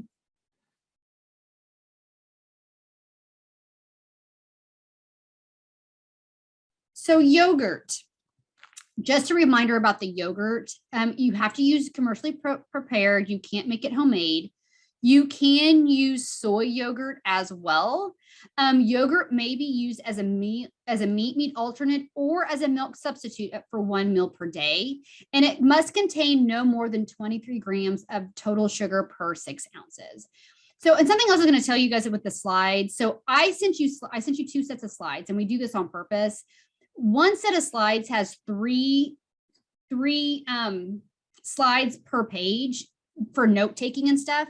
But after this, if you need more information, or maybe you couldn't see the slide, you can also go back to the one with its one on each page, and you can go back and reference that one so it's bigger for you to read. So that might help as well. But you have to serve 4 ounces of meat to equal 1 ounce of meat alternate. And then again, you cannot have more than 23 grams of total sugar per 6 ounces. And I don't think that, from what I'm understanding about the yogurt, there's a lot of yogurts that meet this requirement. So it's not like it's very hard to find, but just be cautious. And you can't take a plain yogurt and one with a lot of sugar and mix it together. You have to buy it with already meeting the sugar content. So we'll use this example here. You have a chart for cereal. You do have one for cereal as well, but most people do this WIC approved, or they look at the back. But you can also, we have the same thing for sugar for cereal. If you want to see if it meets or doesn't meet, you can do the same here. So in this example, we have a 6-ounce container of yogurt, and in that container, it has 19 grams of sugar in it. So what we do is we go to our list, and you have this in your manual. So it was a 6-ounce yogurt. We go down to 6 ounces. We go all the way across here, and it says it can have 0 to 23 grams. So that yogurt met requirements, and you can serve that yogurt. And you would do the same thing when it comes to cereal. You would do the exact same thing to see if the cereal that you want to serve meets those requirements. So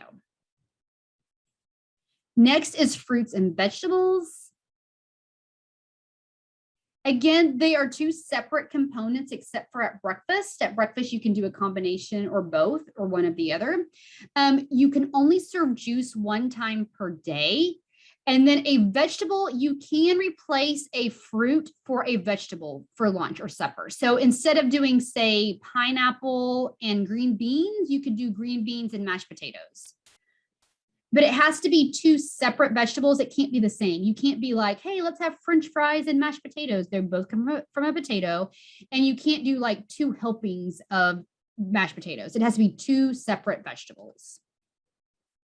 Again, when it comes to juice, which I meant to take this out too, juice is not allowed for infants, which you guys don't need to know that. But juice can only be served once per day. And if you do serve juice twice per day, then we will take back meal with the lowest juice, but I don't see this as being a problem. A lot of people have kind of cut this out. Now, water does need to be available throughout the day. They can request water. And I know a lot of you will also serve like tea or lemonade or coffee throughout the day, and that is okay as well. You just have to make sure water is available and make sure that the tea, coffee, or lemonade or anything like that that you are serving, that can't be charged off to Cacfp. That's a center expense because it's not allowed on our program. So just FYI. So now let's talk a little bit about crediting information. And this is kind of about the food buying guide. And I do a lot more in depth. I do a 1-hour training on this. I just want you to be aware there are options of the food buying guide. We have mailed you one in the past. We have a PDF version in the resource library. There's an app version that you can get on your phone, and it does look like the one here on the screen. You just type in USDA food buying guide in either iOS or Android, and it will come up, or there's an online one. If you go to Google and type in food buying guide, it will pull up an interactive one. I just want to give you the why the food buying guide is so important. It's so important because it is the item creditable on child nutrition. If it's in the book, I'm actually going to grab mine just very quickly.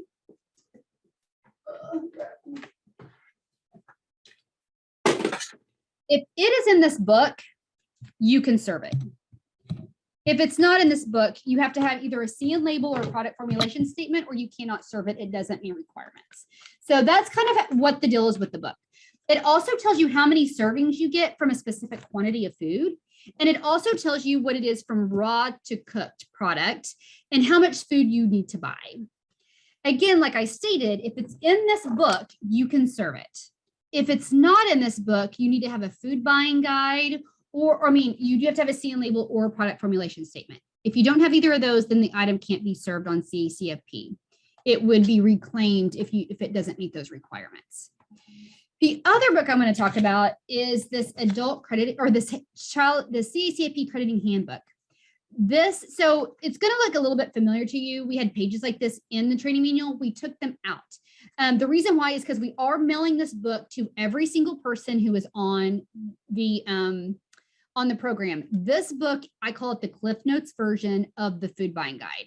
This is the first book to go to. You go here and here's an example. This is the meat alternate section. So we go to the meat alternate section and it says bacon turkey. Can I cook it? And it says maybe. And it tells you bacon turkey or turkey bacon is creditable only if it has a CN label or a product formulation statement. It's the only way you can do turkey bacon.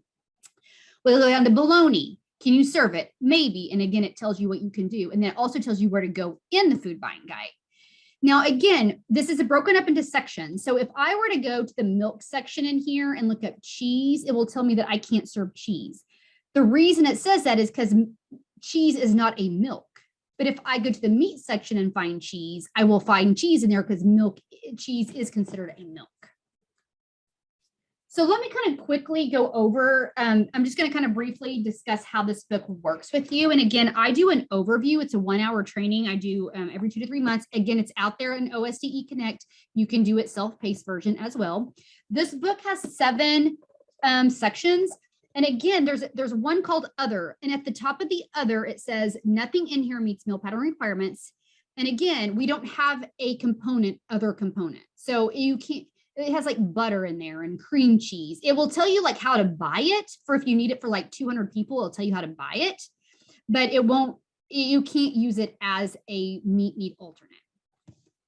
So let me show you how this works. And this is a common item that is served, how the book works. So we talked about, it tells you raw to cooked. Oops. Okay, so we're looking at hamburger beef and we're going to look at 80-20 right here. So everything that's in the food is purchased column, like we have 24, 20% fat, 15% fat, 10% fat. It's very specific. This book is very specific. So if you are buying 80-20 beef, you'll look at this 80-20 beef.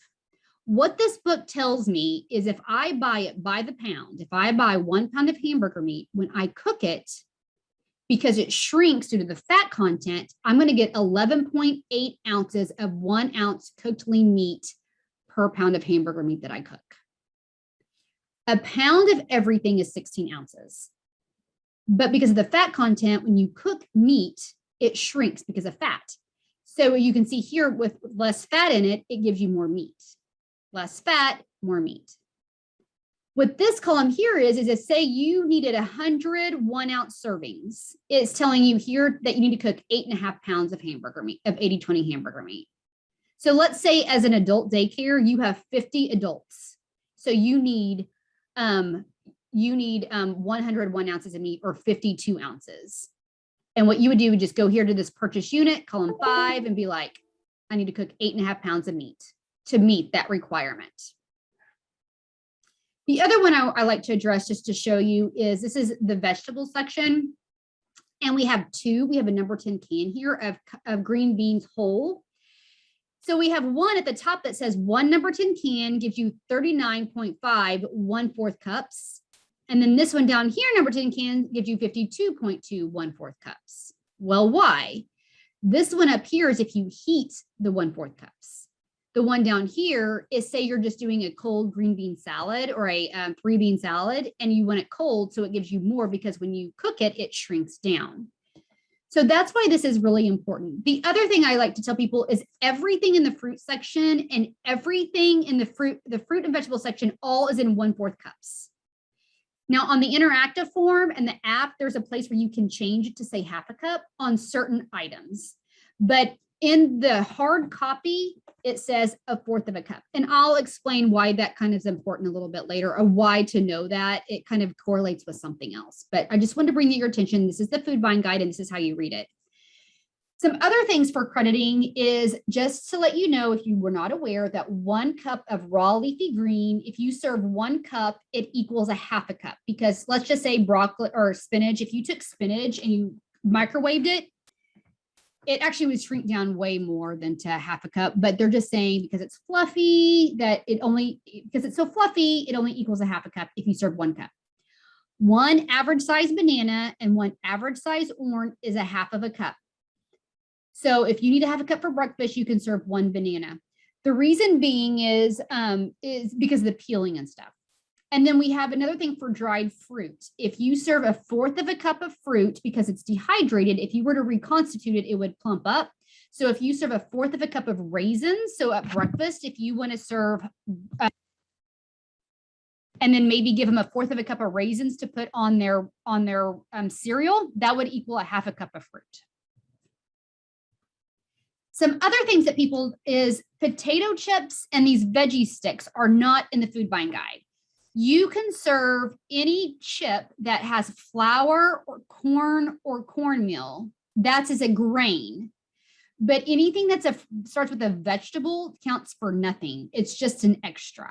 So potato chips and any chip that has like this, I don't know, I can't remember what the first ingredient is, but it's not corn or cornmeal. So it is considered nothing. It is an extra. It is not part of the reimbursable meal. And just a reminder, I've only had this issue one time, but when it comes to yogurt, the yogurt needs to be yogurt that you buy from a store. You can't make it homemade. It can't be drinkable. It can't be a yogurt bar. It can't be something yogurt covered.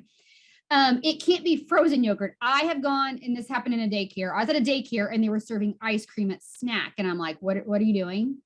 They're like, I'm serving frozen yogurt. And I'm like, no, that's ice cream frozen yogurt.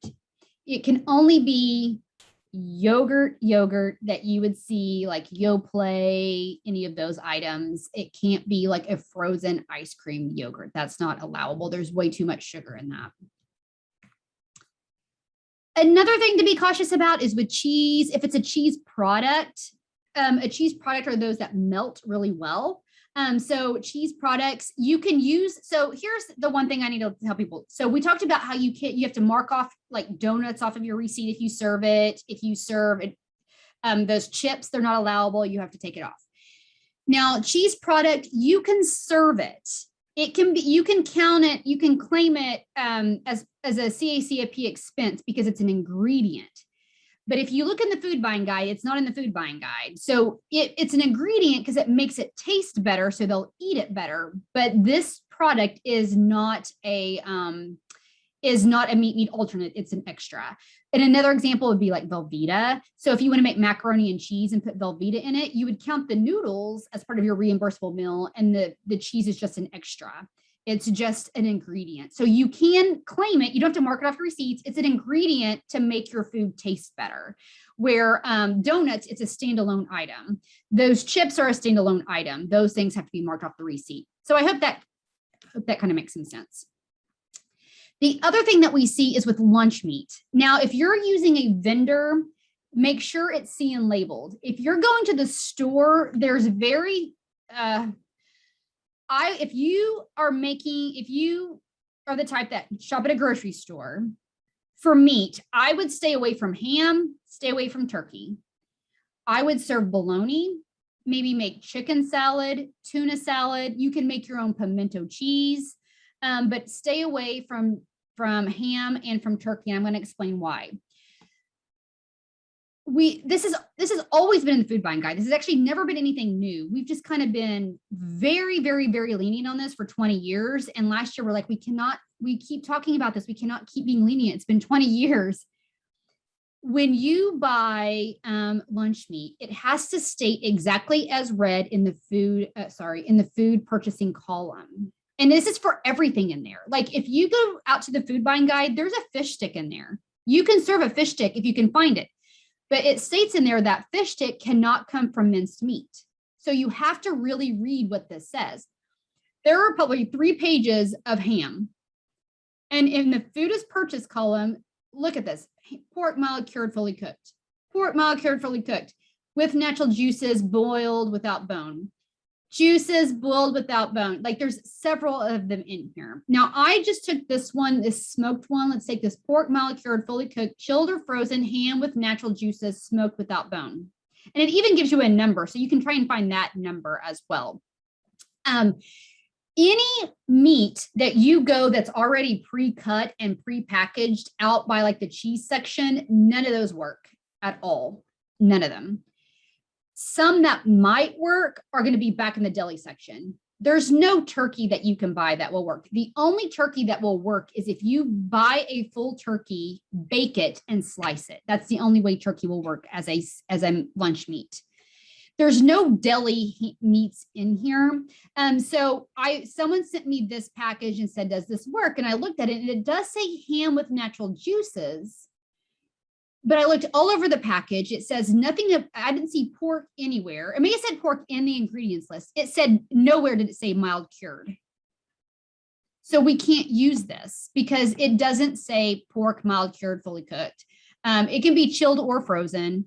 But it does say ham with natural juices, but it's missing this other stuff. And again, I looked at the back. There's nothing on here that it said mild cured. Now, I will give you a hint. There is a product called turkey ham. That's the name of it. It's called turkey ham.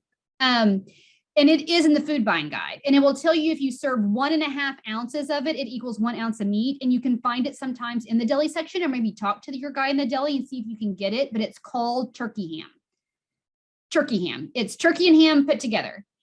So I would definitely see if you can get that. It is actually really good. We have a lot of schools that serve it as well. But that may be an option, but you also need to make sure they give you a copy of the label when you go and have them slice it for you. Pre-made mixed dishes. This is when you buy something that has more than 2 components together. So we're talking like pizza, burritos, chicken nuggets, anything that's 2 components together when you already buy it. Is it in the food buying guide? If it is not, then you have to have a CN label or product formulation statement. As mentioned before, there is a fish stick in the food buying guide. There is. However, it says specifically it cannot come from minced meat, and it tells you what it has to have in there in order to serve it. So if it doesn't meet those requirements, then you have to have a CN label. So, and the reason for that is, just to give you kind of an example, I say it in my food buying guide training, but USDA has like these recipes, like turkey ham.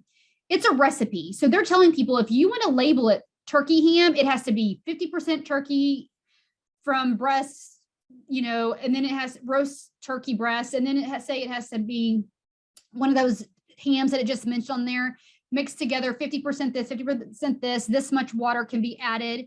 It's following a recipe that USDA gave them. If they don't follow that recipe, and that's the thing, is these people with their ham, the water, how much water is in it? They can all inject certain amount of water in it. So one could have 10% water, one could have 20% water in it.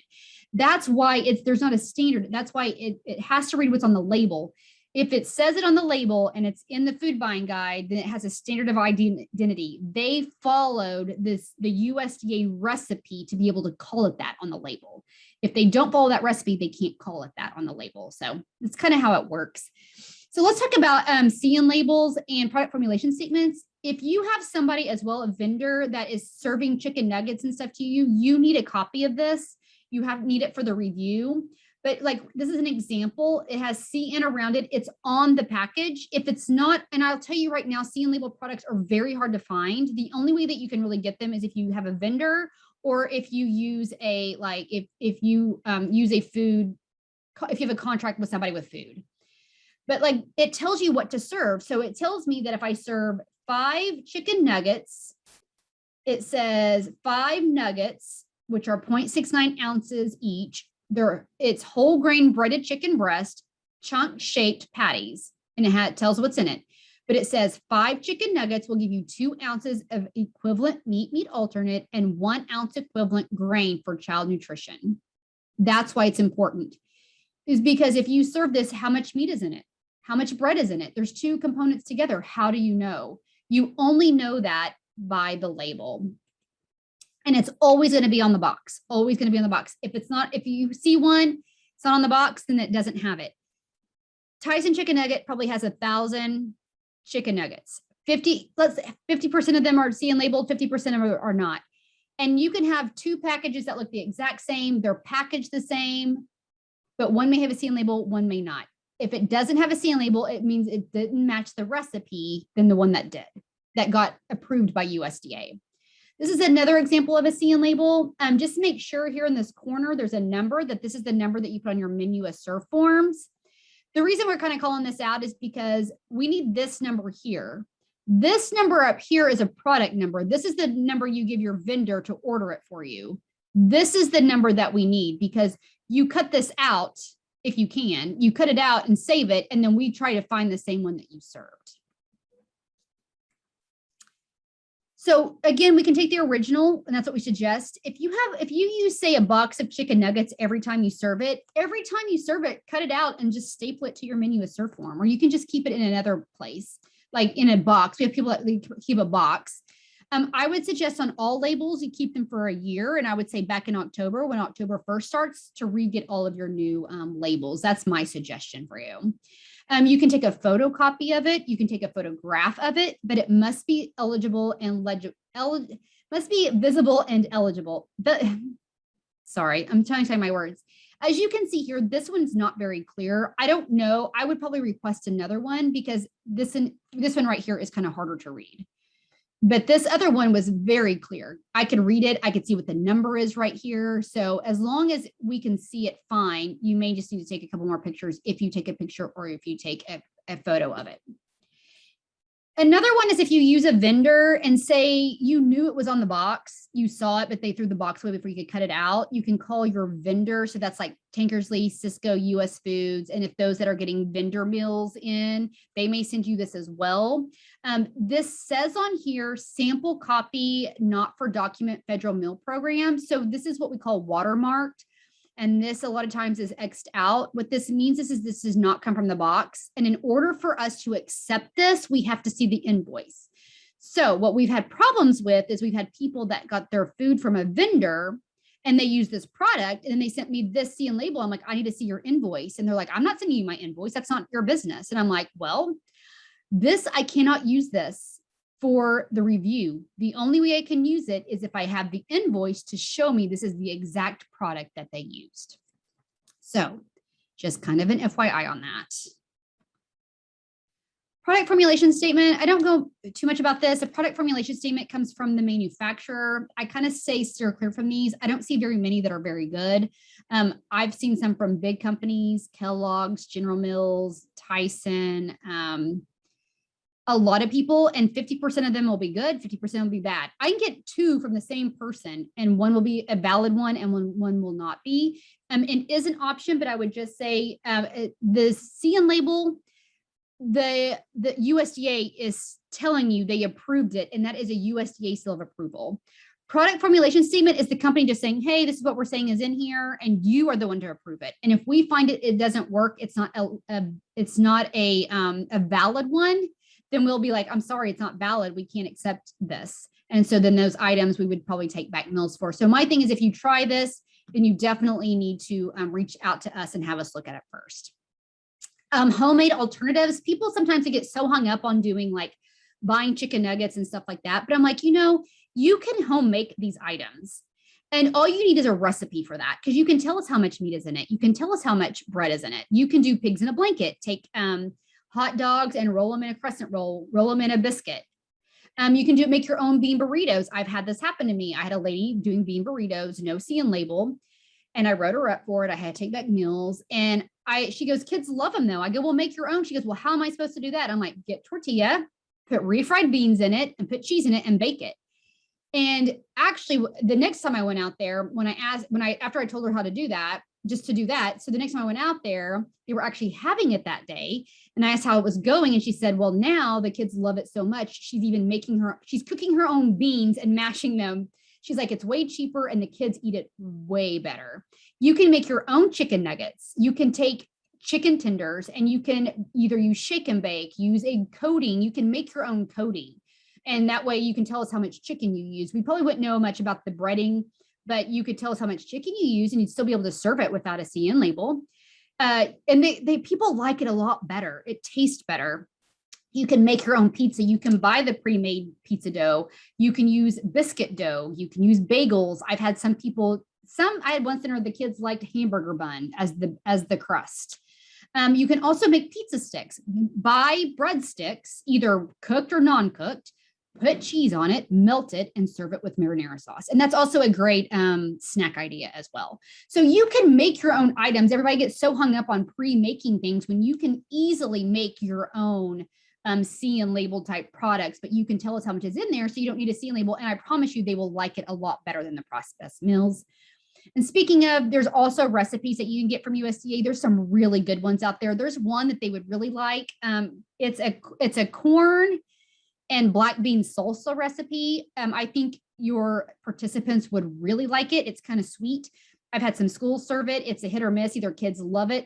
All the teachers love it. Some kids either love it or hate it, but it's really good. It's a great vegetable, again, snack. You could serve it at lunch, but there's a lot of really neat recipes in here and they tell you how to serve it out. There's chicken pot pie with biscuits. They will tell you like serve it into 1 cup. and it will give you 1 cup of one or maybe 2 ounces of grain, 2 ounces of meat alternate, and 1/8 of a cup of vegetables. So there's some really, really good recipes out there that you may want to try. Now, we're getting right there towards the end, the menu is served forms. The one thing I'm just going to kind of not skip through, but I'm going to go through a menu served form. Just make sure that you're writing things down correctly. It should be, I tell people to write it down like a recipe. And the reason why is because, especially with COVID, like your cook could be out. And so someone has to go in there and cook. And we talked about the food buying guide, like hamburger meat shrinks down when you cook it. And say you have 16 people that need 1 ounce of meat. And they're like, oh, well, 1 pound has 16 ounces of meat in it. I'll just cook 1 pound. Well, they didn't know it shrunk down. So you really need to say, no, you need to serve 1.5 pounds of meat.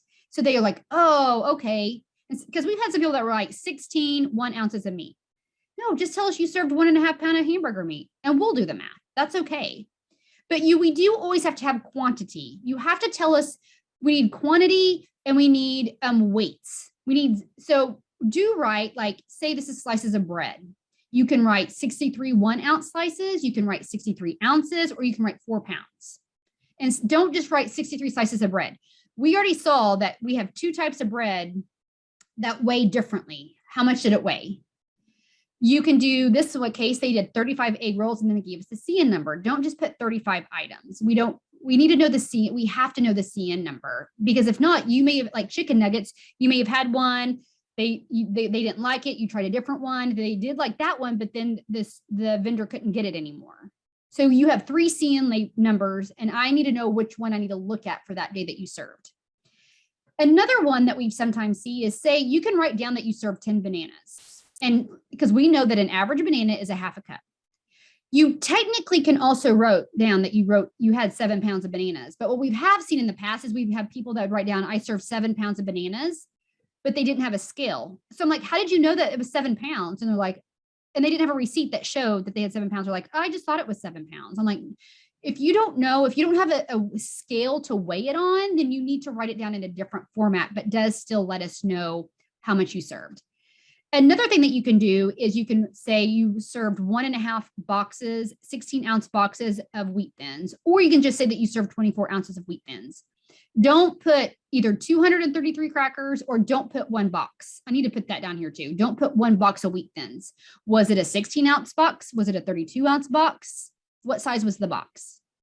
So be specific whenever you write items down. We need to know. And like I said, write it down like a, I need to update this. I'm glad I need to update this before I send this to print.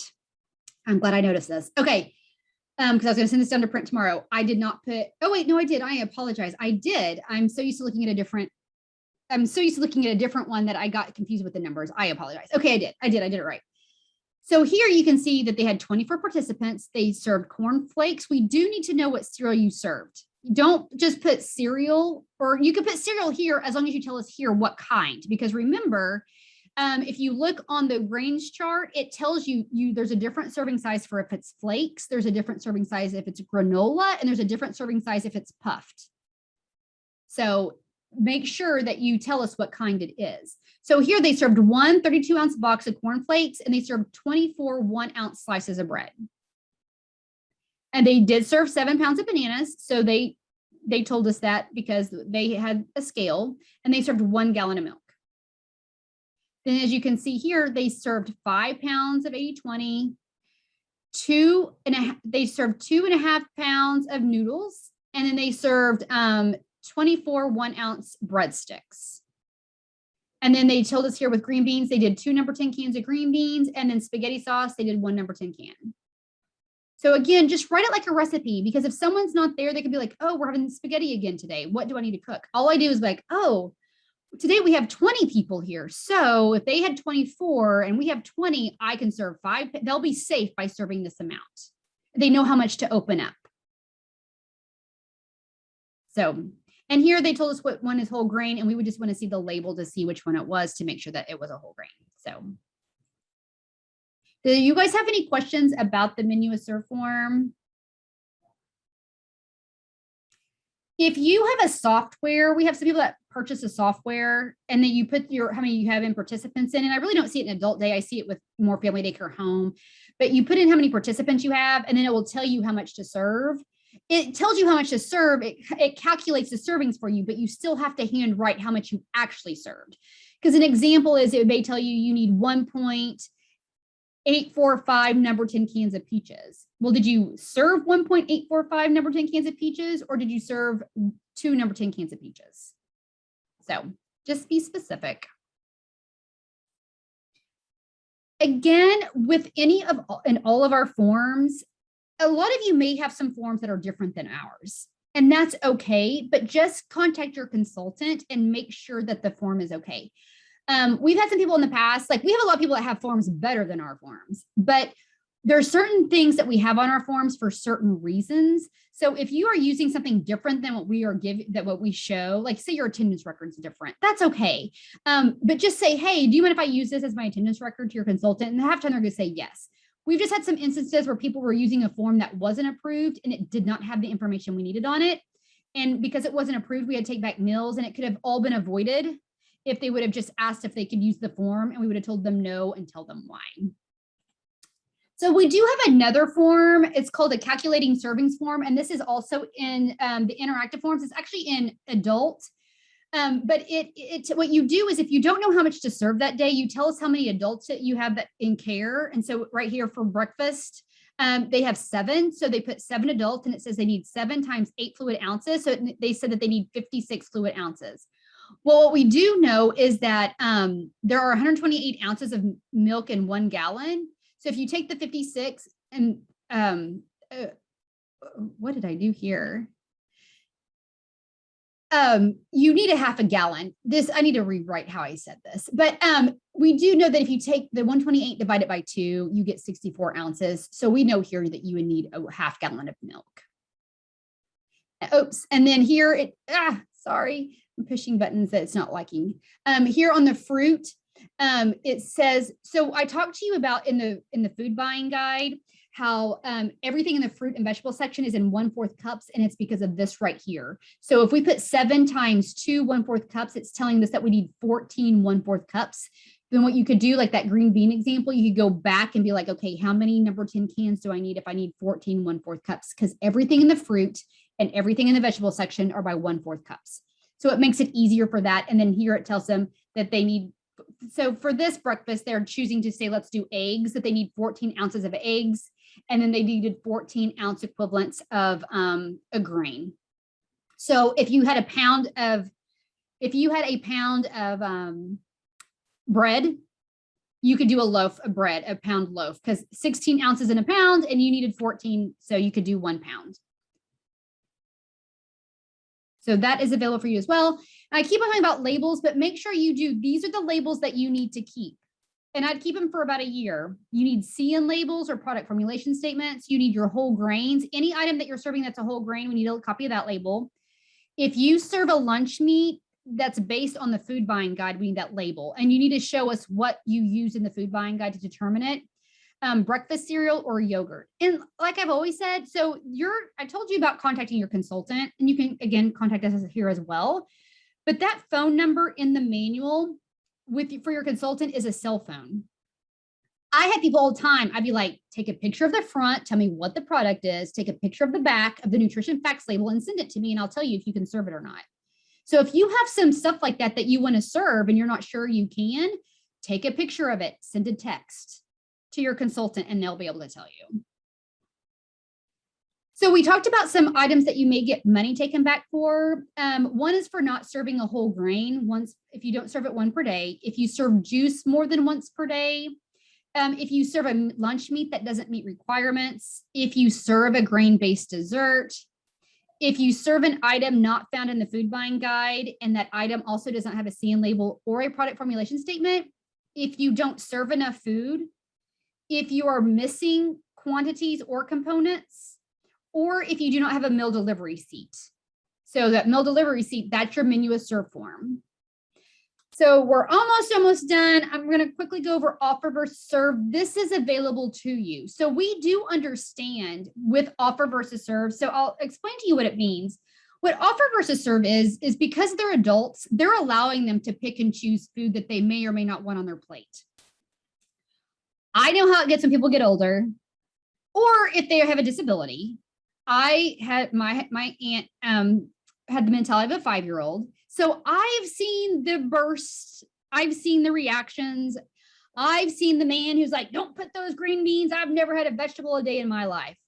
I've seen it.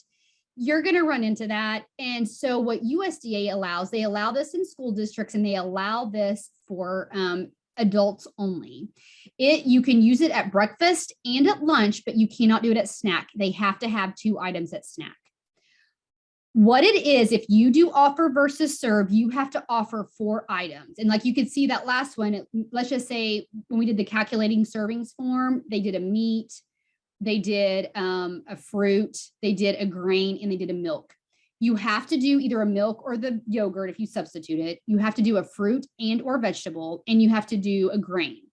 The 4th item can be anything you want. It can be an extra grain item. It can be you can do 2 fruits. You can do a fruit and a vegetable. You can't really do a milk, but maybe you do it a yogurt. And you can count the yogurt as a milk, but I'd probably just count it as a meat alternate at that point. You have to offer 4 items if they do offer versus serve. And I'm going to tell you, I think a lot of yours are going to do it. They have to have 3 things on their plate to be offer versus serve. They can decline 1 item. What I have seen a lot that they decline at an adult daycare is milk. But again, you can offer flavored milk. There's no rule of how much flavoring you can put in there. So if you want to buy chocolate syrup, you can buy chocolate syrup to put in the milk. It doesn't say how much. There's no deal that says this can only be this much sugar in milk, even if you buy it pre-mixed with chocolate in it. So you can do chocolate milk. But I know milk is a big one that they usually don't like to take. So maybe you do eggs, toast, and a fruit. They have to have 3 items to be reimbursable. They can decline 1. Now at lunch, they have to have 5 items. You have to have milk, meat alternate, vegetable, fruit, and a grain. All 5 have to be offered. But they only have to take 3 items. They cannot take 2.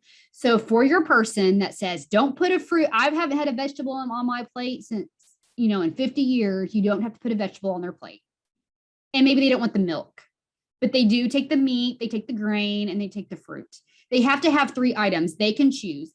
A lot of you serve, I think, combination meals like spaghetti. You do like a lot of recipe type stuff like spaghetti, lasagna, maybe a casserole. So a lot of those are mixed together as one, which is fine. So that's 2 things in one. It's 2 components into one dish, but they have to have 3 components to be able to be a reimbursable meal.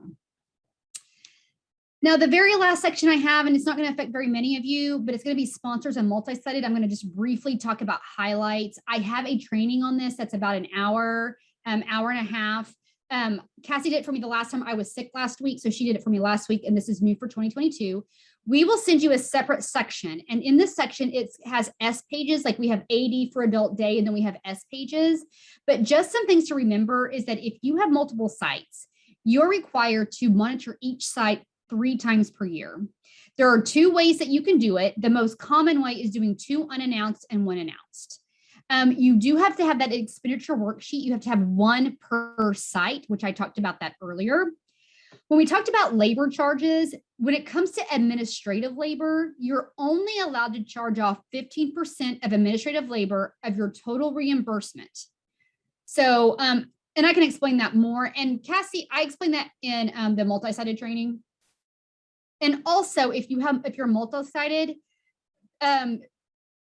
there's a building for no, actually, I need to take that off. That is not required for adults. I need to take that off of this for you. I apologize for that. That's the one thing that is not required for adults. I apologize. It gets so confusing between the programs because some things are for some things are not for others. So I apologize. You do not need a building for the future. I need to take that off of here. What I'm going to do is this slides that I said I found an error on like this. I'm going to take it off and I'll re-upload all the slides again. So you guys can see them, the ones, so if you want to go back and see the slide better, the 1 per slide per page, and then I'll go back with the notes, but that way you have a better version of, and I may even just do the 1 slide per page. That way you have a better version that you can go back and refer to. You are required to submit policies and procedures this year. You have to submit, and these are done by the sponsor. We have in the multi-sided section, in the sponsor section, in the resource library, we have examples. So you can look at this as examples. For this year, for job descriptions, we needed job descriptions for the monitor, for the director, and for the cook. Eventually, we need it for everybody who does anything with Cacfp, even if it's only an hour of their time. We just have to know their Cacfp duties and that they're allowable. This is kind of a weird thing. So when you go out to do review on your sites, they may be really bad and they are seriously deficient, and you deem them seriously deficient. You have to have procedures on that. And if the site does not agree with you, they have to have appeal procedures so they can appeal you telling them that they didn't do a very good job. So anyway, but a lot of you will have sponsoring organization policies anyway. We can take your policies, whatever you already have.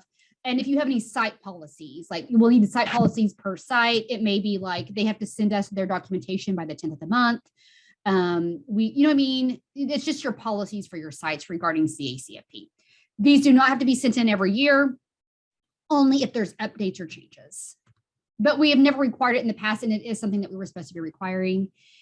Also, if you're multi-sided, we have the site maintenance page. You do not have access to that anymore. You used to be able to go in there and make updates. You need to contact our office first, and then we can make the updates for you. Again, if you want to add a site, we have instructions for how to add a site for Cacfp. You have to fill out a form, and there's other certain documents that you have to send, but that is in the section. I put everything in that. The section for the sponsor section is 70 pages, front and back. So it's 35 altogether, but it's front and back. It's 70 pages, but I have everything in there. I have examples. I have instructions. I have everything in there for you. So that you don't always have to go to the resource library. There's a lot of stuff out there, but we put all the forms, everything into that section. So, well, we have concluded for today. I was able to get you out of here at noon. I appreciate you guys so much for coming. I hope it was helpful. Again, I'm going to clean up these slides. I will put the slides, we'll put this in OSDE Connect. I may even break it up and do a separate one. I'll think about that. But if you do want a copy of this recording, I really don't have a problem sending it to you. It's going to take me by the end of the day for me to get it, but I don't mind sending you this recording to listen to later. Just please don't take it outside of your center, because we would need other things. But because you were here today, you can have a copy of it. Don't forget, we have original documents. We have the adults. We have in the sponsor section, what we did is we don't have an original document section in sponsor. What we did is if it's like they're broken up in sections like monitoring, it talks the example, and then right behind it is the blank. That's what we did in the sponsor sections. And again, we keep everything in the resource library. So that's another great resource to go find all these. You can just print everything out directly from there. In your manual, in the adult, your training manual, I also broke it out. Everything's all in one. It's not broken up in sections. Everything is in that training manual, but I did go ahead and put just the original section as well. So if you don't want to have to go into the big manual and find the page, we put all the blank pages in there as well. But we changed, again, you saw how we changed the resource library, but we made it increased the size, so that way the manual is not broken up into 15 different pieces. It's all in one. You can literally download the whole thing onto your laptop. It's 214 pages and everything is in there. We are done. Thank you guys again so much. Again, if anybody's watching with you, because if you could please put their information in the chat, that would be helpful. That way we give everybody credit that was here. Again, we do not send out certificates. Just make sure that you are registered in the training calendar. I'm going to stay on for questions in case there's anything else that you want. I'll put some 80s music back on if you guys want that. But again, thank you guys so much. So you cannot find the Injustice for All poster in the resource library. The reason why is even we are not allowed to print it out. We have to get it through USDA. So if you just contact our office and let us know, there's a website there's an email address at cacfp@sde.ok.gov. I'll put it in the chat. you can just email and say, hey, I need a poster. Can you send this to me? But like I said, even we're not allowed to print it. It has to come from USDA. Apparently they let us print it one time and they showed us how the paper was not as matte or something. I don't know. Cacfp. It's kind of a bizarre thing. So, all right. Thank you guys. Have a wonderful day. And I will, again, I'll stay on for just a few minutes for questions. So let me make sure that I sent the email. Let me put that email address. I think I sent it, but I think I sent it back to, I sent it to one person by accident. Let me send this to everybody. So if you do need anything, you can always contact this. This goes to our entire Cacfp team. So there's like 5 people that have access to this. So we'll make sure we get you covered, or you can always contact the person in charge of your application. So thank you guys. Have a great day.